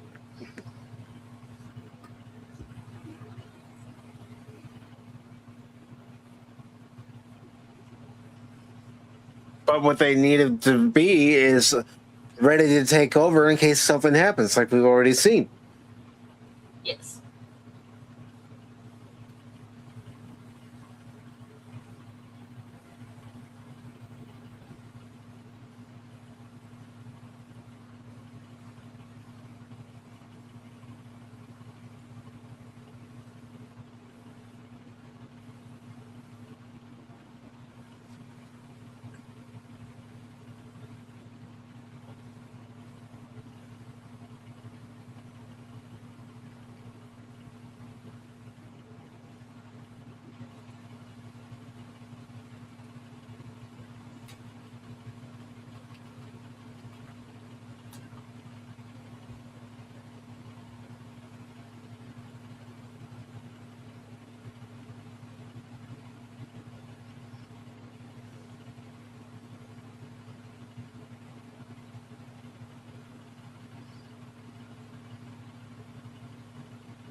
Yep, definitely goo there, DJ.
Hmm.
does make sense, to say fist my bump, considering the fact that he's got a fist, Rocky As a bump.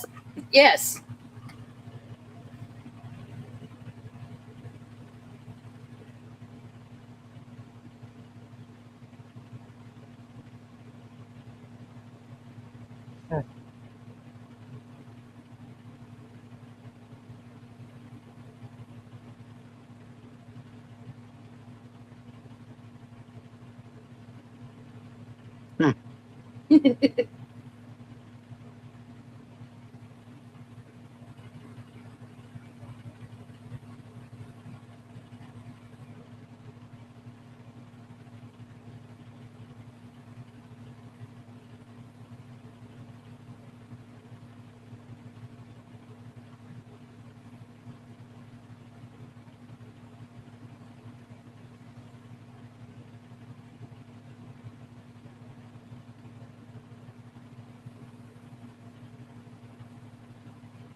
Gave him a second lease on life, not just for himself, but for Earth.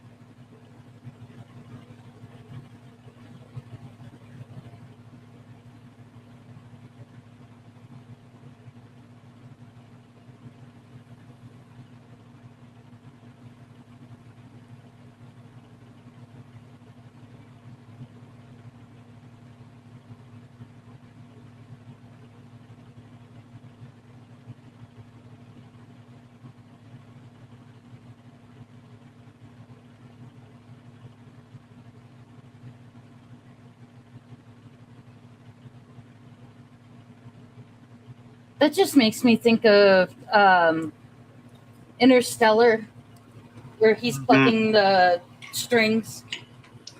I've only seen that movie once. Me too. Yeah, Interstellar is pretty cool.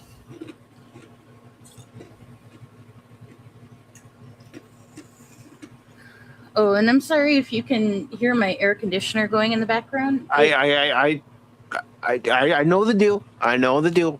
Where your computer is, where your AC is, I'm okay with it. And the fact that even though it's 89 degrees here, it feels like 102. All good. No need to apologize. I don't hear your air conditioning on my end, so it's all good. No good. The music may not be John Williams, but I gotta say, the choice is fitting, and I'm thinking this is more lighthearted than I anticipated. Yeah, I mean, I could definitely see how and why you could take a family to go see this. Oh yeah, it's definitely kid friendly.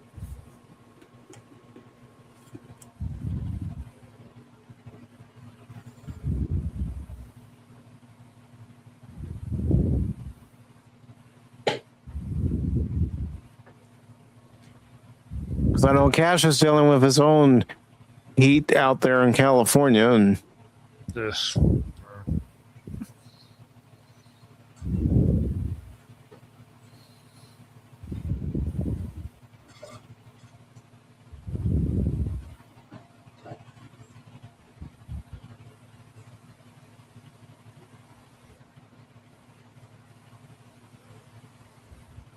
and the composer was Daniel Pemberton.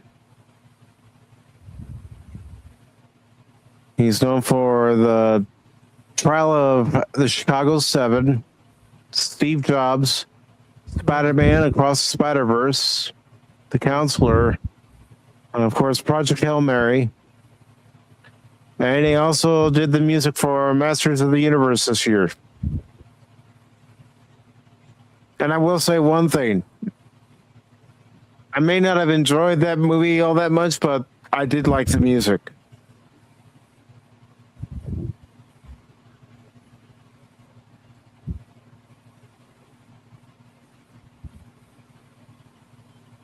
Yeah.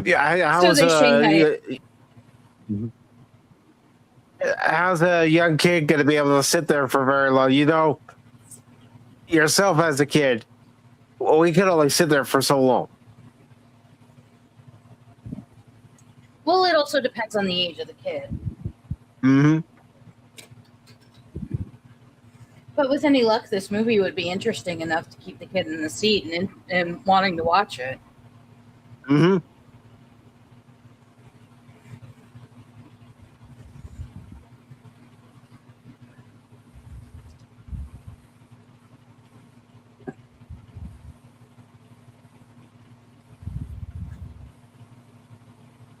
He's going to go to sleep now.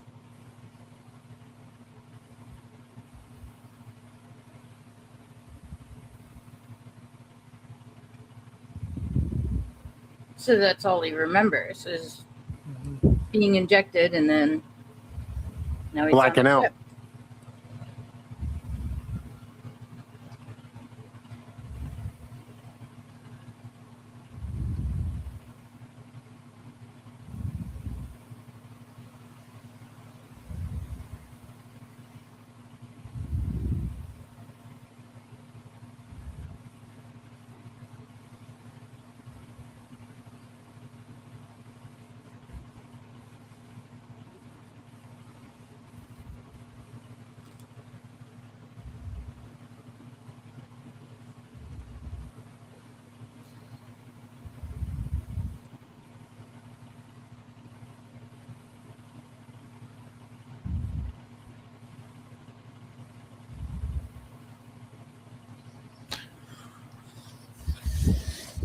What are your thoughts on the movie right now, Cash?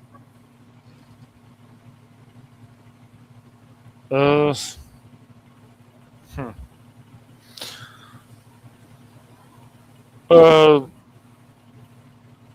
just trying to take in a lot of this movie, and I love the relationship with him and this alien, and I like the background in this movie.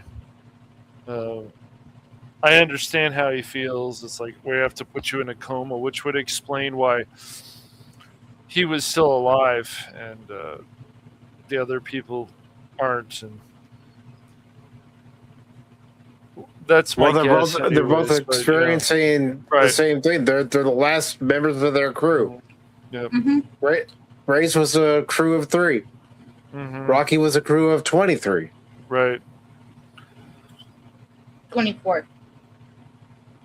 I mean, I think this movie is going at a good pace. I'm not bored, that's for sure.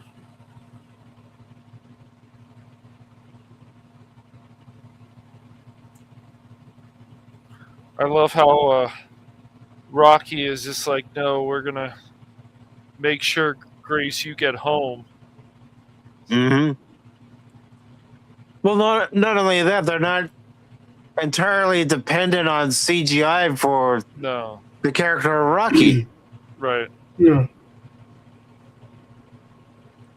No, and none of the writing is mind blowing. Meaning, like, to me, it's formulaic. I get the sense it is anyway from my vantage point, but it works. They made it work. Right. Yep.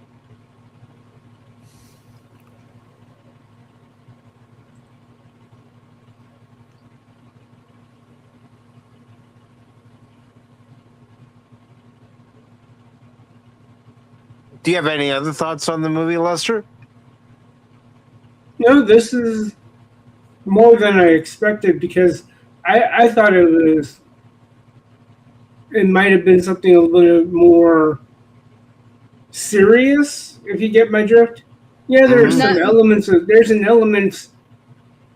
of seriousness because Gosling's character has this downtrodden view of himself. And yet everyone in the mission has all this faith and And as my godmother warned me and other friends, don't sell yourself short. Right. And it takes all of this for him to realize, I don't know, I get the sense he's turned a leaf. I don't know about you guys, but that's... He's grown as a person during this Yeah, exactly. adventure. Yep.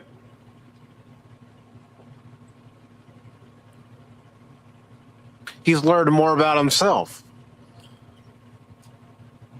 I mean, I also find it interesting how advanced the ship is, and I also did some research about, they said in the actual space shuttle and stuff, a body could not actually decompose, but in this ship, obviously where they've made some pretty amazing advances, I would say, with AI in this.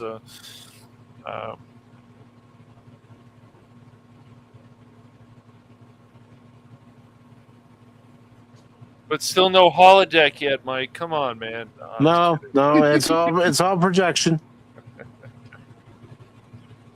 of a different sort. I would love to have a huge actual It'd be holodeck. cool. Experience different time periods without actually having to go to that time period. And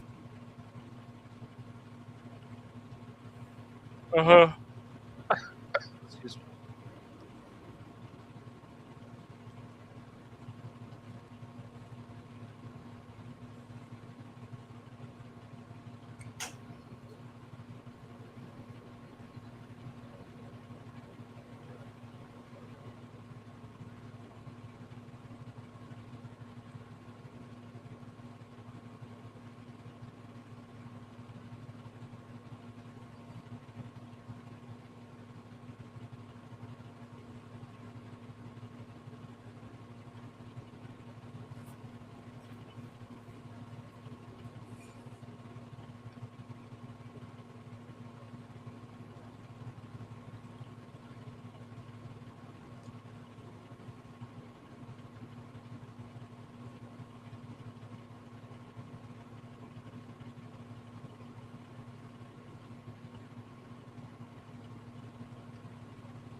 Oh yeah. yep, celebrating one moment and then life throws you a curve.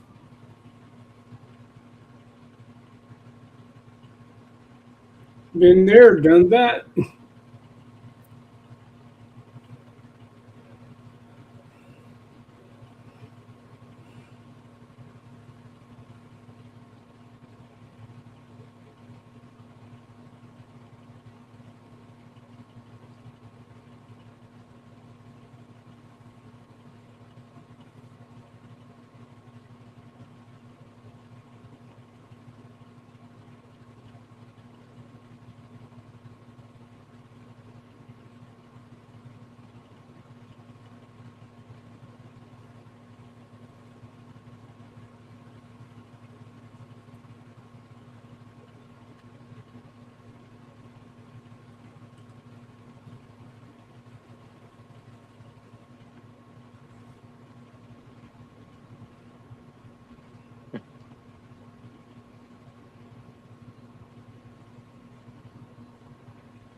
Nothing wrong with the Beatles.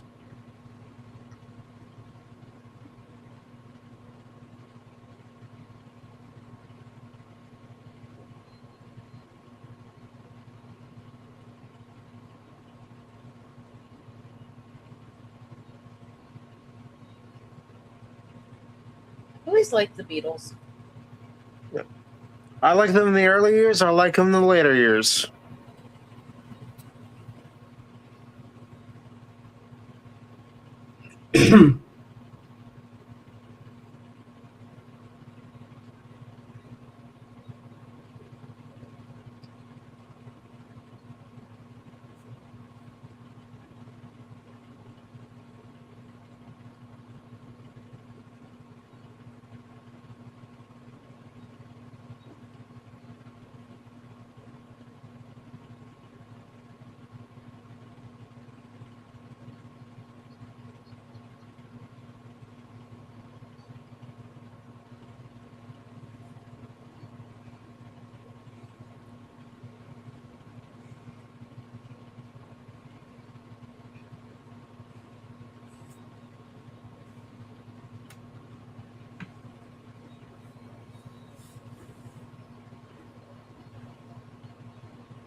Hopefully he's got enough rope.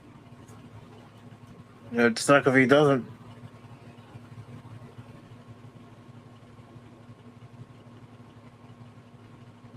Got a feeling Rocky's not alive.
Well, I'm wrong.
Hmm.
Hmm.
Hmm.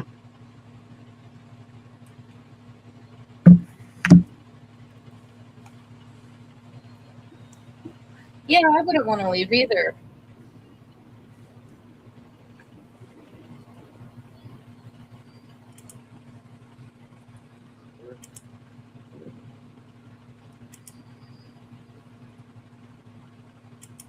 All right.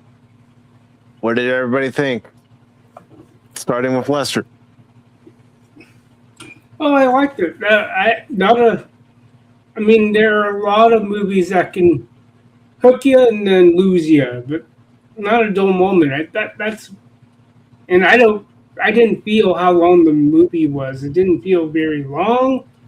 Um, Moments that may seem like a slow burn, but every scene was important in my mind. Hmm. Even as I'm on my computer, I'm multitasking, so I'm still listening to the movie, and I can still follow along. And not many films can do that. So I can't complain. It's a good movie. I thought the story was interesting. I thought the pacing was very well done. Even when it did slow down, it didn't go down to a screeching halt like some movies like to do. Yeah. And I actually liked Ryan Gosling in this movie. As I said in the beginning, I'm not a Ryan Gosling fan. He's hit and miss with some roles. I mean, he was pretty good in what was the one with not Anthony Hopkins. I think it's the one where the guy like almost kills his wife and then she dies, and he puts in there that she was sleeping with the cop that was questioning him and everything like that, and they had to drop the whole thing. But then he got at the end of it, I forget which movie it's called. I'm not familiar with it. I mean, and again, the reason being is not being a Ryan Gosling fan, so I'm not going to go out and he was in the Notebook see a movie as well. That's true. I fell asleep watching that. Most guys do. It's one of those movies where it's more of a chick flick, and it's based off of a Nicholas Sparks books. I think he was all right in Blade Runner 2049. I still haven't watched that. What's that? I still haven't watched that. It's all right. I mean, I watched that, and then I finally got around to watching the OG Blade Runner. So my feelings are mixed on both. So it's just, sometimes I just need a good popcorn flick, and that's what Blade Runner 2049 was to me. And in some ways, Blade Runner. I don't like to have to overthink during a movie where it disrupts my enjoyment. So call me mindless simpleton, whatever. But if they pull it off, they can pull it off. People can pull off complexity well. I've seen it done, but I don't need it's not a requirement for me.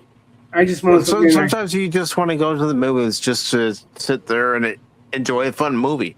Yeah. You don't want to think about it too much. You just want to be able to relax, forget about your week or forget about your day and lose yourself in a movie for a couple hours.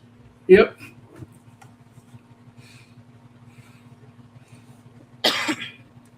Oh, and that movie was Fracture. Oh, okay. I had to look it up. But yeah, it was Anthony Hopkins in there. I think he was also decent in what's called The Gray Man. He was alright in that one too.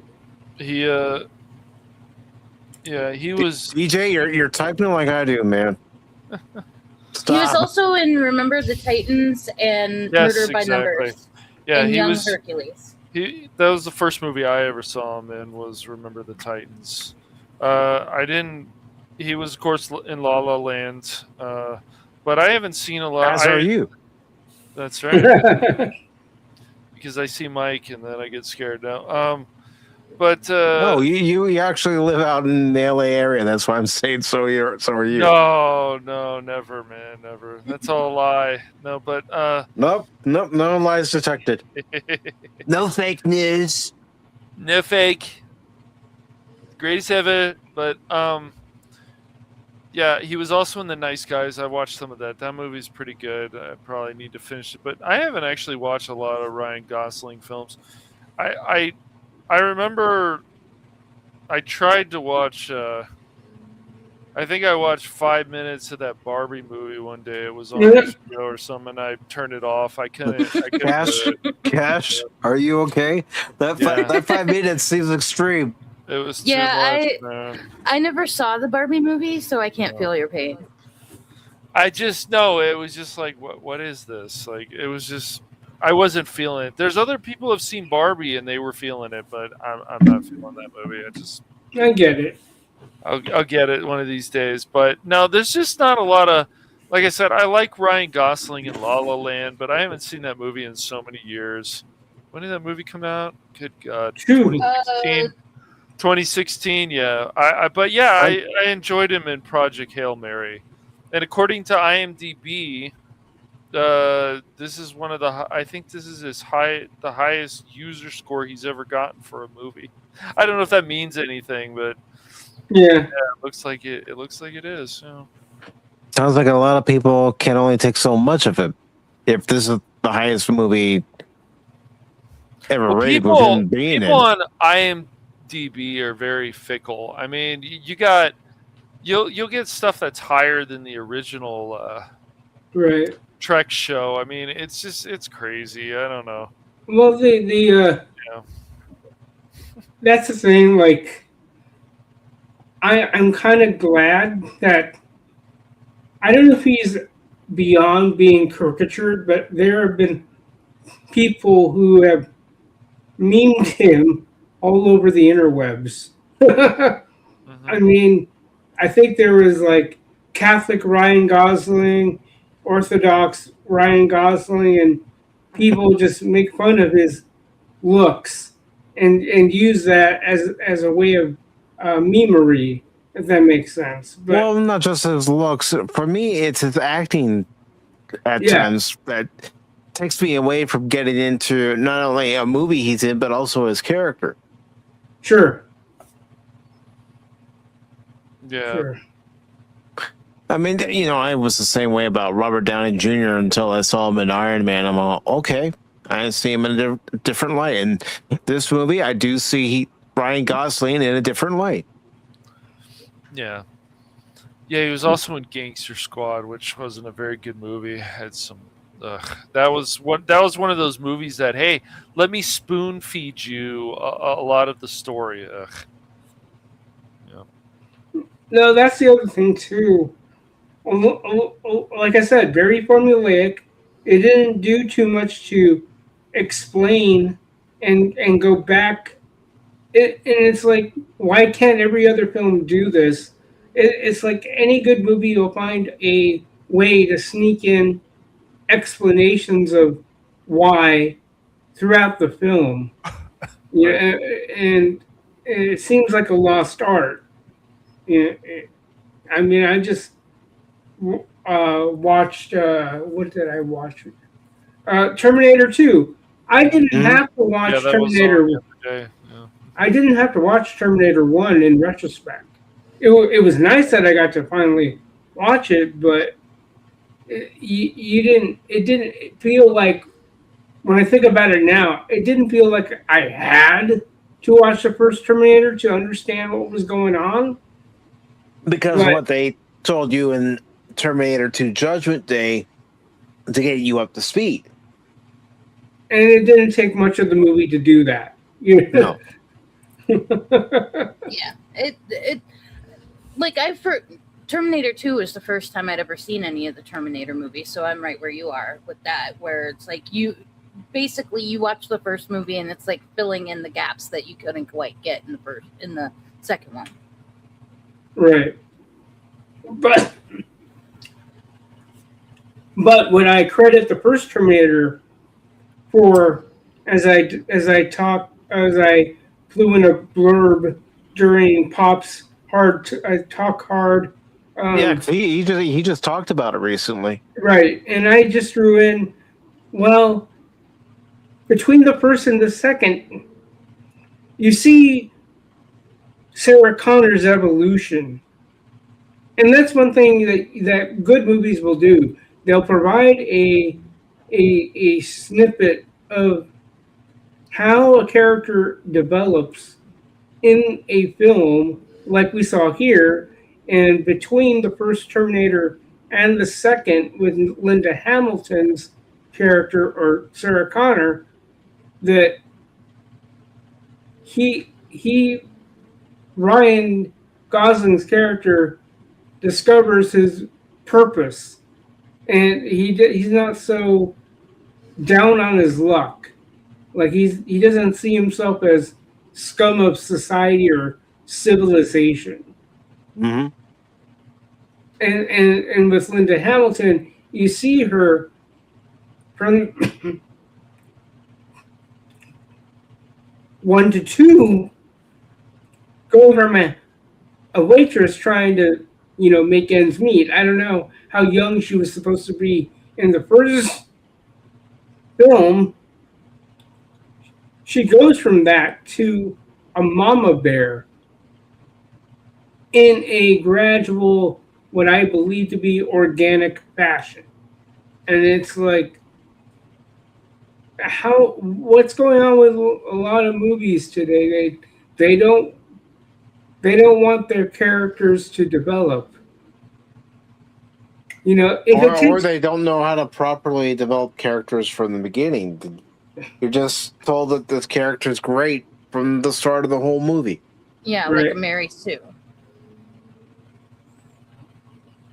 I like the flawed characters where they have to get over their hang-ups and stuff like that and learn to be better than they were.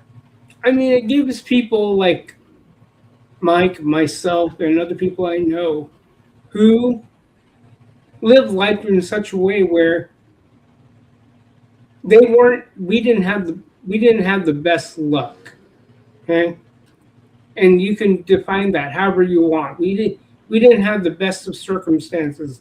And this is why, even though I was spoiled rotten with entertainment, there were select titles, select characters I can identify with that, okay, even though I might have been crazy out of my mind, at least it gave me confidence to say, well, that gives me a sense of hope.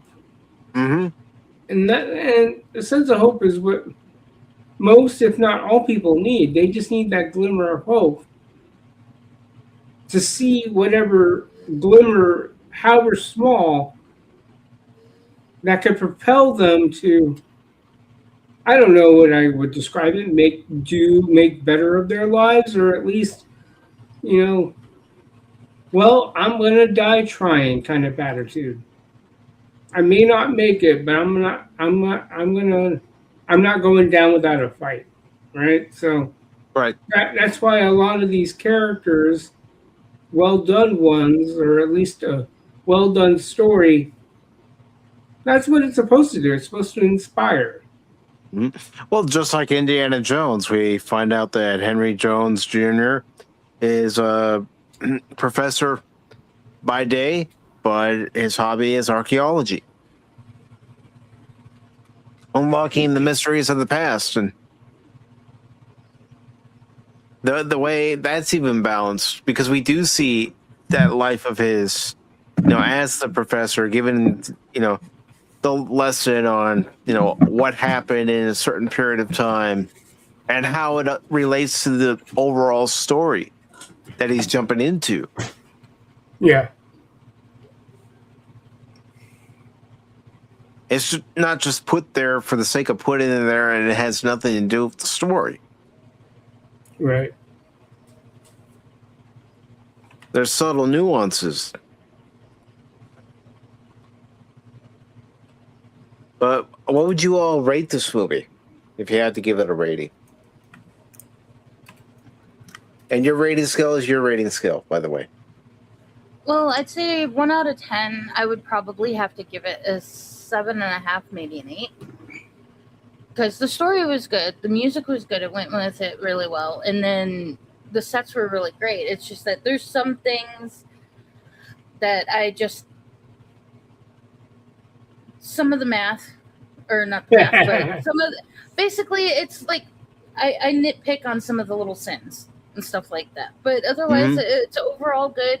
I mean, you could take a kid to it, and granted, it may be long for a kid, but it's still one of those things where you don't have to worry about it giving your kid the wrong impression of certain things culturally that you really don't want to expose them to. Mm-hmm. Yeah, it's a safe movie. What about you, Lester? What would you rate it? Around that, maybe 8 or 9 out of 10. Not quite. It's not, like I say, it's not mind blowing. It's not trying to reinvent the wheel. At least I don't think.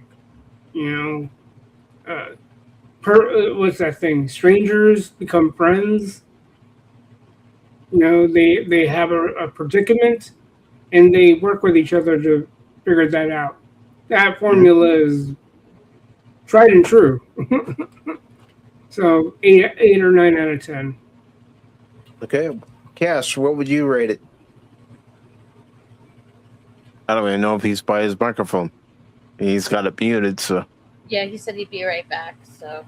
I'll ask him when he gets back, but DJ rates it as 7 out of 10. Lady Miss, what would you rate it? And also Jet Sparks, if you're still here, what would you rate it? Everybody, let me know on the YouTube side, because I'm not in the Kosmi side anymore. But while I wait for all of you, I'm going to give this movie a 7 out of 10. That's my score. All right. Yep. So 7 out of 10 from Cash, 7 out of 10 from DJ, Dork Girl, gave her score 7.5, 8 out of 10. Lester, 8.5, 9, and very good movie. Oh yeah. Do I wish I had gone to see it in theaters? Yes, this is another one I wish I had gone to see in theaters, but I just wasn't interested when it was out. Yeah, I remember seeing the trailer. I don't know. It didn't really grab me. Yeah. And DJ says also the space radiators and ISS modules aren't designed to be subjected to such loads, but these engineering issues are forgivable. Yeah. For a movie, you have to go, all right, it's a movie. They're going to, have a tall tale here with the science, and you just got to, take that moment of disbelief. I guess we can say that because Grace was in the coma, and of course that's probably what saved his life and stuff. So I guess we can guess the rest of the crew died of radiation poisoning. I guess maybe. Well, it could be. I mean, it all depends on did they put him in an actual bed for this trip, Right. or was he always in the medical bay? Mm-hmm. So it just all depends on where he was actually located from the ship, and if he was in a different room from them. But it almost sounds like they would have had to have been. You know what, DJ? Mhm. That's possible too. That's definitely possible as well. Yeah, or some people's bodies can't handle being put in induced comas like that and then jostled around, because you figure you have to put them into Oh, interesting. so many G-forces just to leave the Earth, and then once you're in outer space, it's like Lord only knows what all the human body is actually subjected to once you get further away from Earth. Right. Mm-hmm. And Lady Miss, according to Amazon, the movie comes out on Blu-ray on the 11th of next month, so August. 10 days before my birthday. Oh, sounds like somebody would get herself a birthday present, if I'm not mistaken. Well, right now, let's just put it this way. I've been texting my aunt and my mom during the movie, and looks like I'm going to Wisconsin, so I'm probably not going to be buying any more stuff until I get to Wisconsin, so I don't have to worry about having to pack more stuff. Right now, as it sits, I'm going to have to go through my whole apartment and start deciding what stuff I want to keep and what stuff I don't. Yeah, that's always a hard decision depending on what you have. And again, Lady Miss would get a hard copy to watch again someday. And Jet Sparks gives the movie a 9 out of 10. And DJ says, I think the coma's just malfunctioned. The Hail Mary was shielded from radiation by fuel. Oh. Yeah. So He also says the medically induced coma I agree. sounded tricky from the start. Yeah, because they even mentioned it. Okay. So yeah, they wanted to leave it as a mystery, which is fine. They just want you to think about some other things. Oh no, thinking in a movie. How dare you? I know. Well, again, they gave the audience some information saying how risky it was going to be. So Right. then you add up what you've already seen, and you go, Yep. I get it now. Yeah, and that's another thing I did like about this movie is they don't treat you like an idiot. No. It's not like they had to sit there and spoon feed all of the That's right. information to you or anything like Hate that.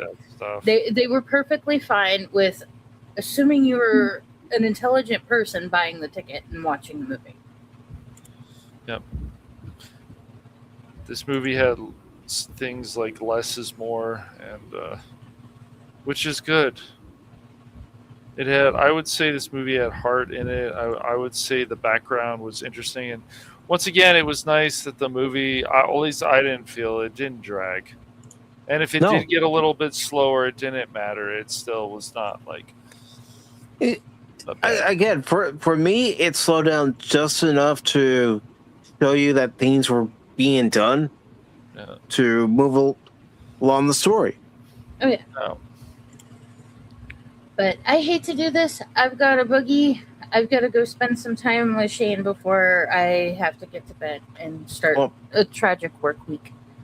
I appreciate you joining us tonight. Tell Shane I said hello, and I hope work doesn't treat you like crap this week, because I know how long you have to work this week. Well, knowing that I will be leaving that job in 2 months just made it all the more better. So, yay! Just Shane can be your replacement. It'll be fine. I have somebody for you. Who's gonna fill in your position? Oh, this guy right here. You guys like Marvel Rivals, man? You guys want to play some Rivals? No? Yeah, well, as long as he knows how to run a sewing machine, they'll take pretty much anybody. But they just, I'm so tired of them hiring people that don't know what they're doing, can't figure it out, and take forever to learn, and just. The intelligence of the person hiring them is just not there either. So, all right, Ron or DJ, I will definitely tell Shane you're wrong. All right, you guys have a wonderful night, and I will talk with you later. Later. All right, have a good night, Door Girl. Have a good one. But yeah, is there anything else you guys want to say about the movie? Going once? Going twice? I would say let's. I mean, obviously, Rock wasn't. It was the whole thing about him finding ways to communicate and so on. I mean, how cool would that be if that really happened? And I'm sure there's been some stuff out there that we still don't know about here in real life. But I always was like, oh, look, now people can look at, if they watch this movie, they can be like, hey, Rocky's more interesting than Wilson. And sure, it was just a volleyball or whatever. Wilson was just an inanimate volleyball. Right. But still, it's just kind of funny. Rocky of all things. But yeah, no, I like the rock creature. It certainly beat Geo, man. Kick Geo's ass. Suck it, Geo. And DJ says not enough turtles. Not enough turtles, man. Where's the alien turtle life forms? Come on, man. Come on, man. Where's those alien life form turtles? Let's go. Yeah. And DJ says other than that, he enjoyed both the movie and the book. Oh, nice. Maybe I'll have to read the book sometime. And Lady Bliss, of course, says goodbye to Door Girl. But, gentlemen, let's say that we take a look at the weekend box office. Oh, boy. Look at it and laugh. Get ready to laugh because, man, yeesh. It's summertime, right? The box office is supposed to be popping and pumping, and people are supposed to be flocking to the theaters, right? Right? Yeah. Well, it doesn't look that way.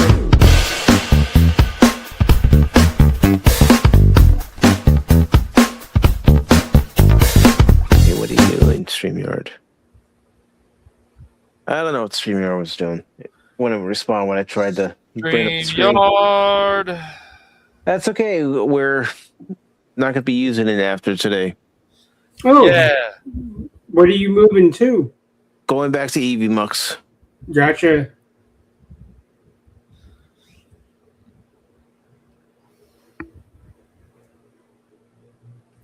Yeah, I have to cancel it. I had to cancel a lot of stuff just because of where I'm at. Yeah, I understand, brother. You got to take care of yourself. Yeah, exactly. But look at this, ladies and gentlemen. This box office. It's pitiful. I know you guys can't see it here. Let me fix it. Oh, snaps. The live-action Moana remake has a massive production budget of $250. Of course it does. Of they don't course learn. it does. They don't learn. I'm sure The Rock was like, "We gotta have this." And it's like, great, thanks. Okay, so we already had Moana 2, the sequel to 2016's Moana, and now they do a shot for shot, at least from what I've heard, live action remake of Moana, and people were like, "Nah, I'm not gonna go see it." It only made $43 million this weekend. That's awful, man. Yeah, it's terrible. Meanwhile, it did better internationally, at least $10 million better. But interesting. Look at the numbers for domestic. Look at the numbers for international. It's even again, Cash, just like Toy Story was when it made $160 million domestically during its opening weekend. Interesting. Shenanigans are afoot, as far as I'm concerned. I have no proof, but it just seems odd that it's the exact amount. Yeah. And Minions and Monsters in its second weekend made $20.5 million domestically, and currently has $280 million worldwide. It's that worldwide total that was carrying it last week. Mm-hmm. I see that. Yeah. And Toy Story 5, the movie that made $160 million exactly its opening weekend. Well, it's currently at $403 million domestically. It's almost at $900 million. Yep. But I can't help but think that shenanigans are afoot over at Disney. There might be, man. I wouldn't put it past them. Oh. But I can't honestly say that Toy Story 5 was quite good. It's just, I wish there was, I don't know, even though Conan played the bathroom humor, maybe it was his idea, but it was kind of like, why do we have to do this? It was funny, but it was also like, why? It was unnecessary. I just probably. Yeah. I'm just guessing. You saw it. I didn't. I'm just guessing. But in terms of the movie and stuff, it was. Even though I'm like, did we ever need 4 or 5? No, I don't think so. But I have to say, 5 was actually quite enjoyable. I was surprised. So I didn't get that. I didn't feel lectured by Disney's bullshit or Pixar or any of that. I usually don't feel lectured like that by Pixar anyways, but there was a little bit of that in Lightyear, but Lightyear, that has other problems. But yeah, Toy Story 5 was surprisingly really good, and there was actually some good messages about the evils of social media and kids using it and stuff. It was surprisingly really good. I actually liked Jesse's story in the background, so. But yeah, I was actually surprised. I haven't seen Minions and Monsters yet, though. I got a feeling you and your brother will be doing that soon. Just a hunch. We may. But Young Washington is something I definitely will check out at some point. Yeah, I did see where Fandango's running a deal. I don't know how long it goes for because I didn't take the time to really look into the details, what the catch is, but apparently they're running a promotional code right now where you put in the promotional code, you buy 1 ticket for Young Washington, you get your second ticket for free. But again, I don't know what the catch is for that deal. Yeah.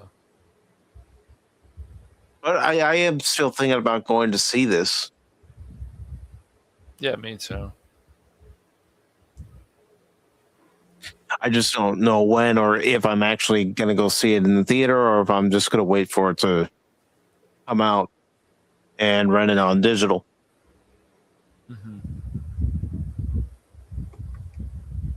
We also have The Invite in its third weekend. It made $5.7 million this week. It actually rose up to number 6 from number 11 last week. And then you see Obsession. It's still hanging in there.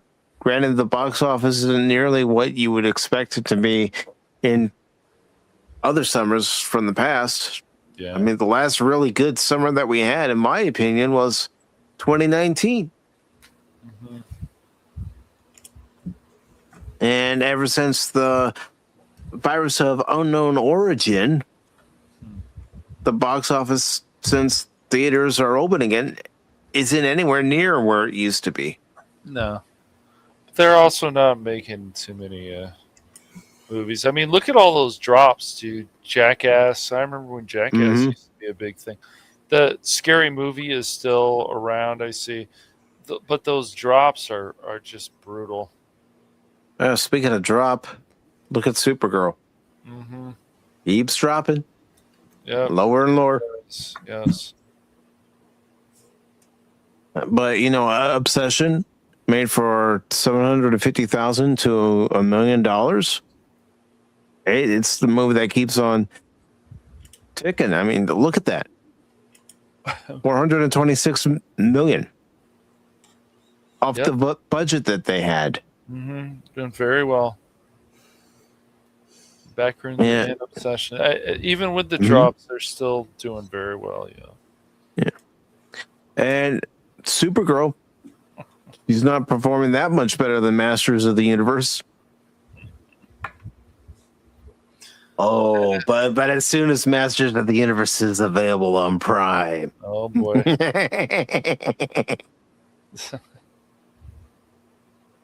That's right, you fur-faced boob.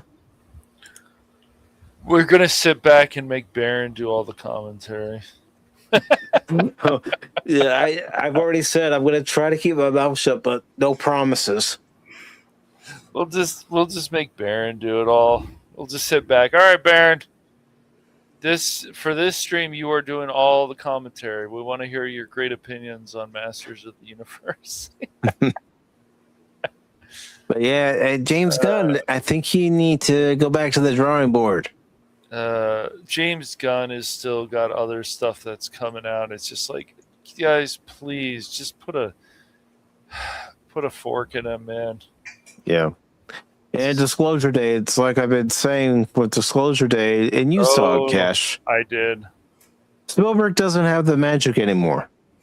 Well, the problem,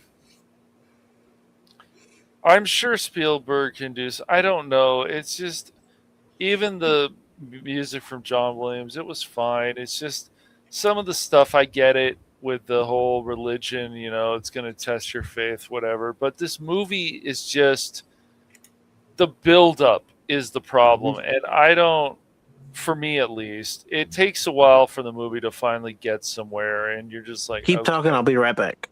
All right. And and when you finally see the aliens, you're like, oh, they're actually pretty cool looking. But this movie wasn't very good at all, and unfortunately, it drags. Unlike Project Hail Mary, it just, I don't know. What happens is, it doesn't matter who you admire, who you think might be still a genius, whatever. I mean, stuff like Ridley Scott doing Gladiator 2, Disclosure Day from Spielberg. And I'll tell you guys out there, if you still like Spielberg, you know, go watch his, basically the movie about his life. It was actually quite good. But I don't care about the remake of West Side Story, though some people have said it is good, but still. I think he brought back The Color Purple, if I remember too, didn't he? I think there was a remake of that. I'll have to check that, but I think it was. But yeah, Disclosure Day is just, let's put it to you this way: Close Encounters of the Third Kind, E.T., way more interesting alien films than Disclosure Day. Some things in there you're like, yeah, you know, that's kind of interesting, but this movie doesn't always know what it wants to be. You have a car chase. It's like, what is this, Fast and the Furious? But things just don't always understand. And some of the stuff, how the aliens want to start communicating with the humans, and they do this like Hansel and Gretel kind of thing. I don't want to spoil too much, I guess, but at the time, these are kids, and they're trying to get them to experience something, and so they want to make them, at least the way I interpret it, make them feel comfortable, so they do this Hansel and Gretel. But I just personally didn't care for that. I don't know. I just didn't. This movie, there was even a phone scene where it's like, my phone isn't destroyed, and Emily Blunt's character, it's like, oh, we got to run it over it again and stuff. I don't know. It was just a little too much. And this whole thing about the animals communicating with the two people who were the ones who actually got experimented on by the aliens. I'm not going to tell you guys who they are, but yeah, right, exactly. And so they wanted to use the kids but it still was scary for the kids, who then obviously turn into adults. But it just, like I said, when you look at something like E.T. and you compare this, I will say this: if you guys go all the way to close to the end of the movie and you see the aliens, like, oh, you know what? Once again, as I've said before, they're cool looking, but even the way the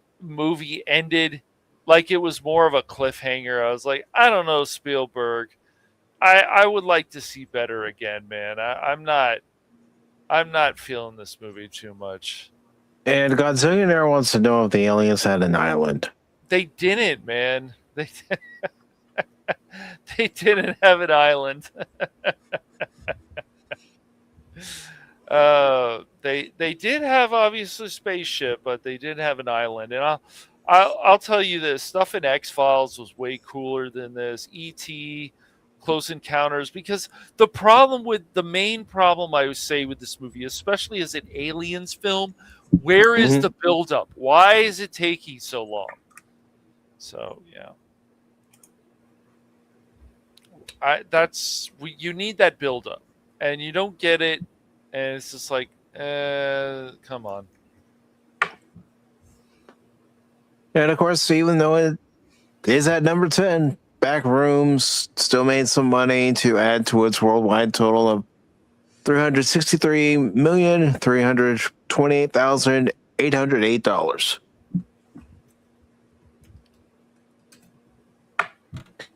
But yeah, Hollywood, do what the studios for Obsession and Backrooms are doing. Make movies that people enjoy. Yeah. I mean, I keep seeing hype for Avengers Doomsday by people on X and other places. It's like, I'm sorry, folks. The ship, as far as the characters that we knew from the first few Marvel movies leading up to the first Avengers and, the Avengers Age of Ultron, that ship has sailed. Yeah, I don't know. They're going to probably be banking a lot on nostalgia. I don't know. If the nostalgia really is an overload, I think that's going to be a huge problem for the movie. But we'll see how people respond. Yeah. I think what happened is, I don't know. I lost track of a lot of the Avengers trajectory within the MCU. The one thing I did watch, and if you've got Prime all, there is a series called Icons Unearthed, and I started watching the Marvel one. And if they really wanted to develop a cash cow, you know how we had Iron Man, we had Captain America, we had Hulk, we had Spider-Man, and what they could have done was and I don't know what you guys think of Guardians and of the Galaxy and how they introduced each of the team members, but looking at that documentary series early on, I didn't know that Star-Lord was a standalone character. So what they could have done is still use that formula of individual character, then the team up, or however they were going to do it, but at least have a cycle where you make a featured character and continue with that instead of, I don't know. I just find it like, give me something where I need to know these characters. It's like what they tried to do with X-Men, Wolverine, and another tried with Gambit. But was Gambit as popular a character? I don't know. Maybe they could have done something with Rogue. They maybe could have done something where, it's that standalone character team build. And the way it looks like with Gunn's verse, it's getting sloppy because I don't know what you guys thought of the Superman from him, but yeah, it was all right. Nothing to cry home about, but could they have made it more of a Superman movie without introducing what would be team? Sure, I think I might have preferred that. And in all honesty, with Supergirl, I don't know who you would attract because Supergirl, even when I was growing up, just went past my radar. And okay, maybe I wasn't into that set of chromosomes early enough in my day, but I think first grade was early enough. But whatever, I wasn't drawn to Supergirl. I don't know what they're thinking by trying to give a Supergirl movie that I don't know if a lot of people are into as a character. They're basing it on a comic that talks about Supergirl, of course, being drunk. They basically are going out of their way again to insult another character that's been around for years, and they don't care. We're going to insult this character because we can. That seems to be the attitude. So we're going to make this character a couple because we can. We're going to do this to this character because we can. We're gonna make a crappy Flash movie because we can. I don't know. I just, that movie was just. I'm not going to look at the Flash, but I'm just looking at. There's no excuses for any of this stuff. But well, I don't know what you guys, in retrospect, thought about. I tried watching the Helen Slater Supergirl. I almost fell asleep and I just went to bed. I will die on that hill. I will defend that movie. But see, the whole point is, though, Lester, that's still Supergirl. It's not this drunk party girl saying to Superman, like at the end of the Superman 2025, thanks for taking care of my dog, bitch. It's like, that's not even your dog, you hoe. But really, it's just, it's embarrassing, man. I just think about the attempts at a Supergirl. I think I only got wind of it because I tuned out of a lot of stuff in between whatever part of the 2000s, whether that was during the 2010s. I think more than likely it was that or years before it. Like, they had the Melissa Benoist Supergirl. I'm like, okay. I mean, she's cute, but they're not doing a good job of trying to draw me in. Like, they got to do a better job of marketing to folks about why you should care about Supergirl. I mean, for whatever reason, we still have draw us for. We all want that Superman movie. We all want that Spider-Man movie.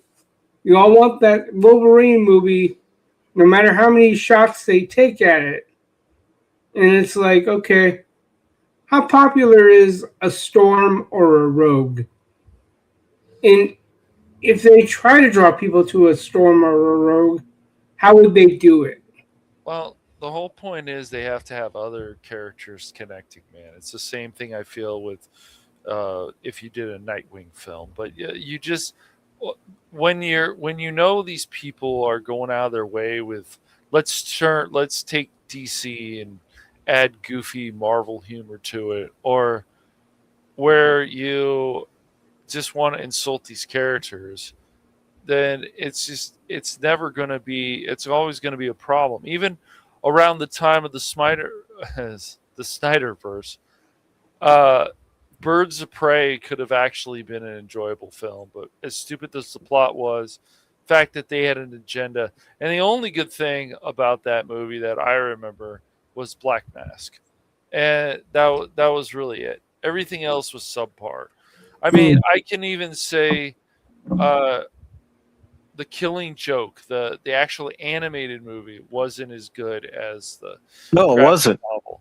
It wasn't. I was disappointed with it. Yeah, it just wasn't that good. And so it's just they can mess up any of this stuff. Animation. I mean, look at stuff like The Last Airbender.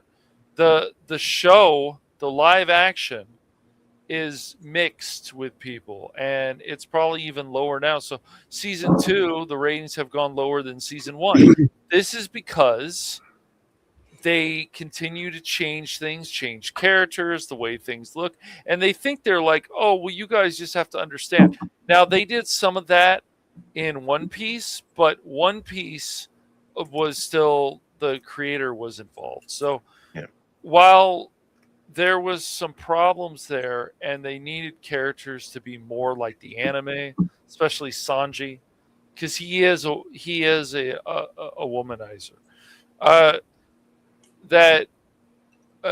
When they back off, it's like, yeah, this is still good, but that's like the best adaptation of an anime. Everything else, why? Because they continue to go in different directions. It's the same with, at least, well, the Street Fighter movie. It knows it's coming from a video game, so it understands that. But when you watch the actual anime of the Street Fighter show, and I've brought this up before, you're like, why can't we get this? And that's always seems to be the same circle. Why can't we get this? Why can't we get that?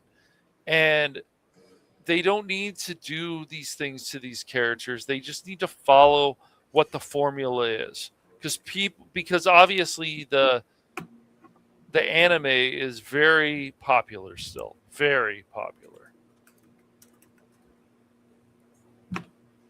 Yeah, and Godzilla, you're absolutely right when it comes to what killed the MCU. You shouldn't have to watch 2 or 3 other shows just to know what's going on in a movie. That's right. Yeah.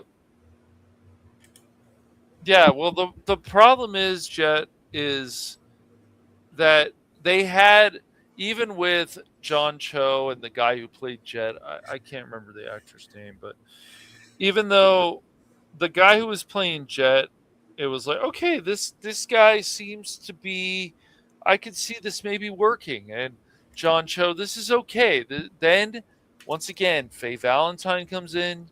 She's a lesbian.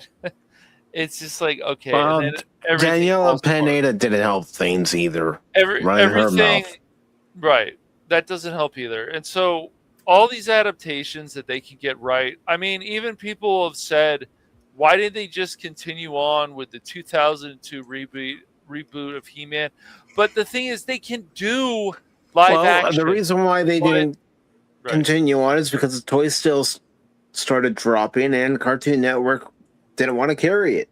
Right, which was a stupid idea. It's not the first time Cartoon Network has decided we're going to cancel the show, even if people do like it. Well, I mean, he could be. I don't know, Jet. He could actually be considered. Yeah, that's probably true. But it might be able to work. It's just you can't. You can tweak the formula, even with the live action, but you can't tweak it that much because, as you see, it just all starts going to hell. You've got to you do something, God forbid, like Trigun, and you make it live action. I don't know. They might have done that in Japan, but once again, it has to follow mostly the same formula. Now, stuff like One Piece and Death Note and other things, yes, those shows like live action, they can bring in violence because they're built a certain way. But even The Last Airbender, I think, can bring in some violence for sure, blood and so on. But once again, you tweak the formula too much. You got to change these things. Your stupid agenda, it's all going to continue to fall apart every time. Doesn't matter if it's Cowboy Bebop. It doesn't matter if it's. I'm even worried about the My Hero that's going to happen. So, right, yes, right. And the thing is, like the anime, it looked like kind of a female Han Solo type thing. And, fine, you don't want to wear. It's just. And then the outfit she wore before. The whole thing is so hypocritical. And it's all just so embarrassing. But they could have had a hit show, but they decided to change things. And you can't make Faye Valentine a lesbian. Yes, we can. No, you can't. It doesn't work. She's never been a lesbian. But they did, and we saw the results. Right. It just started killing the show. And also, they put her in a situation that's like, no, she wasn't here at the time, according to the anime. But when you don't care about these things, and then, the same creator of Cowboy Bebop does Lazarus, and Lazarus is supposed to be a continuation to it. And that show is an absolute mess, and I do not recommend it. If you really want to, go ahead. But it's like, oh, this is where the villain was the whole time, and on and on and on. Stuff about climate change and whatever. It was so ridiculous. And they do these things, or, hey, look at this. We wanted to make this couple a lesbian. It's like, why? These decisions will always make me scratch my head, roll my eyes, because it just doesn't make any logical sense. It's the same things that happened in the Ahsoka show, and you can just go on and on with a lot of this stuff. But they don't care. Why should we make it logical? Why should we make it make sense? Let's just throw in some stupid agenda. And that's why Hollywood's failing. We look at the box office numbers every weekend, and for every movie that might be a number one week, over 100 million, there are many more that don't even make near that much. No, they just. I mean, I even thought. I know Jace is not here right now, but I even thought, and so does Spock, that the fight sequences were just, couldn't they have been longer in Mortal Kombat? I just didn't care about Cole. I know. I will say this: he wasn't. Even though it felt like more of a self-insert, he still had more substance, and we've seen some of this other stuff in the last few years. But it just, the fight sequences weren't as long. There was sometimes stupid slow motion that I didn't care for. And I just was like, can't we have more Carl Urban in this? Isn't Johnny Cage supposed to be like the leader of this group? And it just, I don't know. And then some of the outfits, what they did to Sub-Zero, his outfit looked very busy. I was just like, why are we doing this? Why can't we go back to more of the basic outfit? I don't know. It's just, I don't understand these decisions. So even if things have really an agenda or whatever, and Jade being bald just wasn't. I will never be a fan of that. I know some people will get, what's wrong with her look? She's always had hair, but it's just, those things are minor. I understand, but Yeah, it's just like this newer stuff. It's just not that good. Sometimes it can surprise you, but I feel like it's just better to keep your expectations lower and then see if this stuff actually. That's unfortunately what you have to do with modern entertainment is have low expectations. I even went in with low expectations with Masters of the Universe, and I still didn't like it. Yeah. But, ladies and gentlemen, we are going to go ahead and wrap up this edition of Pacific 414 Pop Talk. Again, I'm not really sure what Wednesday's going to be. It could be articles. It could be Independence Day. I haven't made up my mind yet. You'll find out tomorrow night when I schedule Wednesday's Pop Talk what I've ultimately decided. But, you know, anything can happen. But before we get out of here, Cash or Lester, do either one of you have anything you'd like to promote or anyone you'd like to promote? Not right now. Okay. How about you, Lester? No, his stuff, a lot of stuff I've been binging is like years old. But if you guys haven't come across them yet, but Retro Gaming, Gen X, that's the guy I've been watching. I've been binging on a lot of video game documentaries, and then I just finished RoboDoc on Prime, and it was the creation of RoboCop. It was like a 4, maybe 5 episoder. So if you guys haven't checked it out or somehow didn't get any nuggets about the making of RoboCop, I would recommend it. Again, it's called RoboDoc. Okay. Yep. And I've got the link for Retro Gaming Gen X, and I'm putting it in the chat right now. I'll have to check out his content as well. I'm honestly not familiar with. Yeah, he does a lot of retrospectives, and he's kind of in and out of what is called the FPGA scene when it comes to like a lot of makeshift retro consoles, trying to, update a lot of the technology with the older consoles like N64 put out. And it's kind of like in between that and trying to get back into emulation. Like I just rediscovered Zophar's domain, and a lot of his stuff is still up there. And this is probably from 20 years ago that I first came across his website. And I'm thinking, man, it's still kicking. And I was able to snag some goodies off of it. So, check it out if you haven't heard of Zophar's domain. Check it out. There might be some things worth your while. Okay. Puts it up for free, I think. If you can support him, great.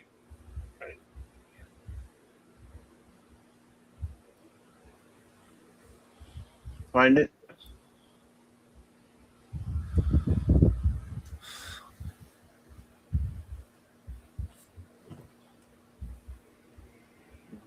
I think I got it. I hope I got it.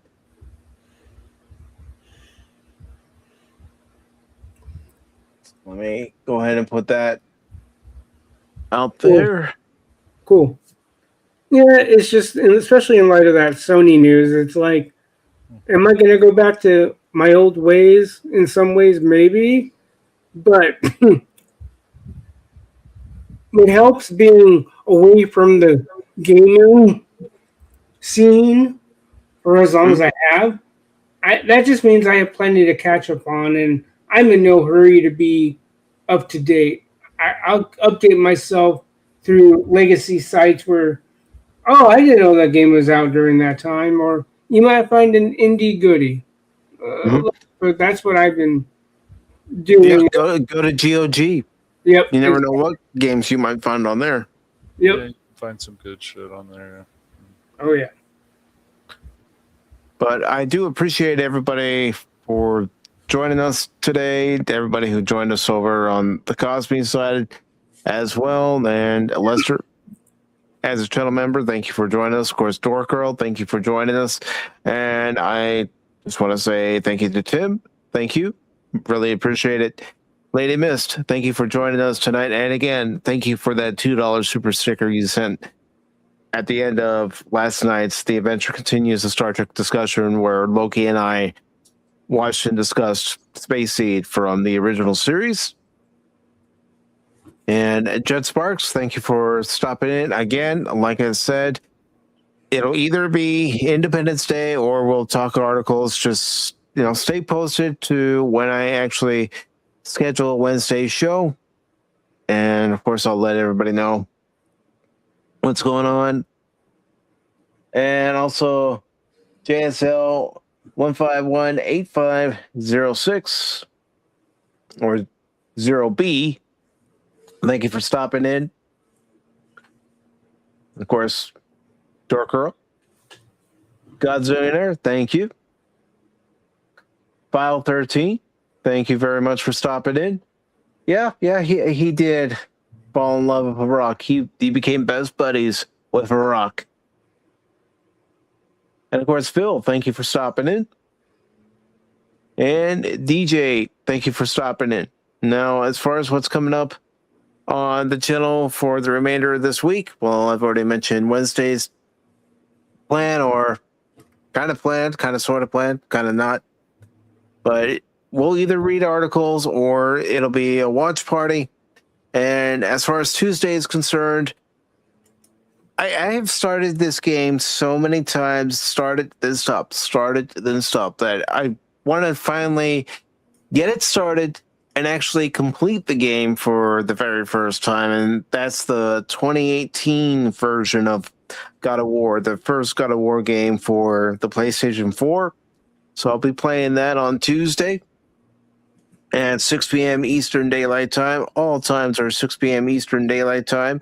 And then for Thursday, since I've already beaten Middle Earth, Shadow of Mordor, I thought, you know what? I'm going to play Shadow of War. So that's going to be what's coming up for the channel this week. Of course, channel members, there will be a member stream this coming Saturday at 6 p.m. Eastern Daylight Time. So if you want to join the panel and discuss what's on your mind, you're more than welcome to do so. And then, of course, we have next Sunday's Pop Talk, and we'll find out what we'll be talking about as it gets closer to Sunday. And of course, Baron, we are thinking about you. Not really sure what's going on. Baron didn't go into any details, just said he had an emergency, but, if you're seeing this, Baron, please give me a call. But until then, everybody, you all have a great night. And remember two things on Pacific. Come on, Mike, speak. PAcific414.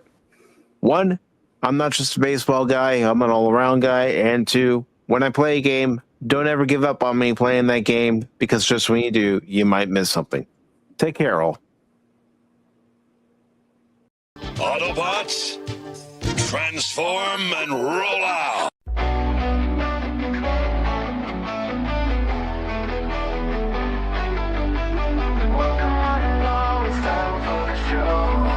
Pacific414 for Pop Talk is here.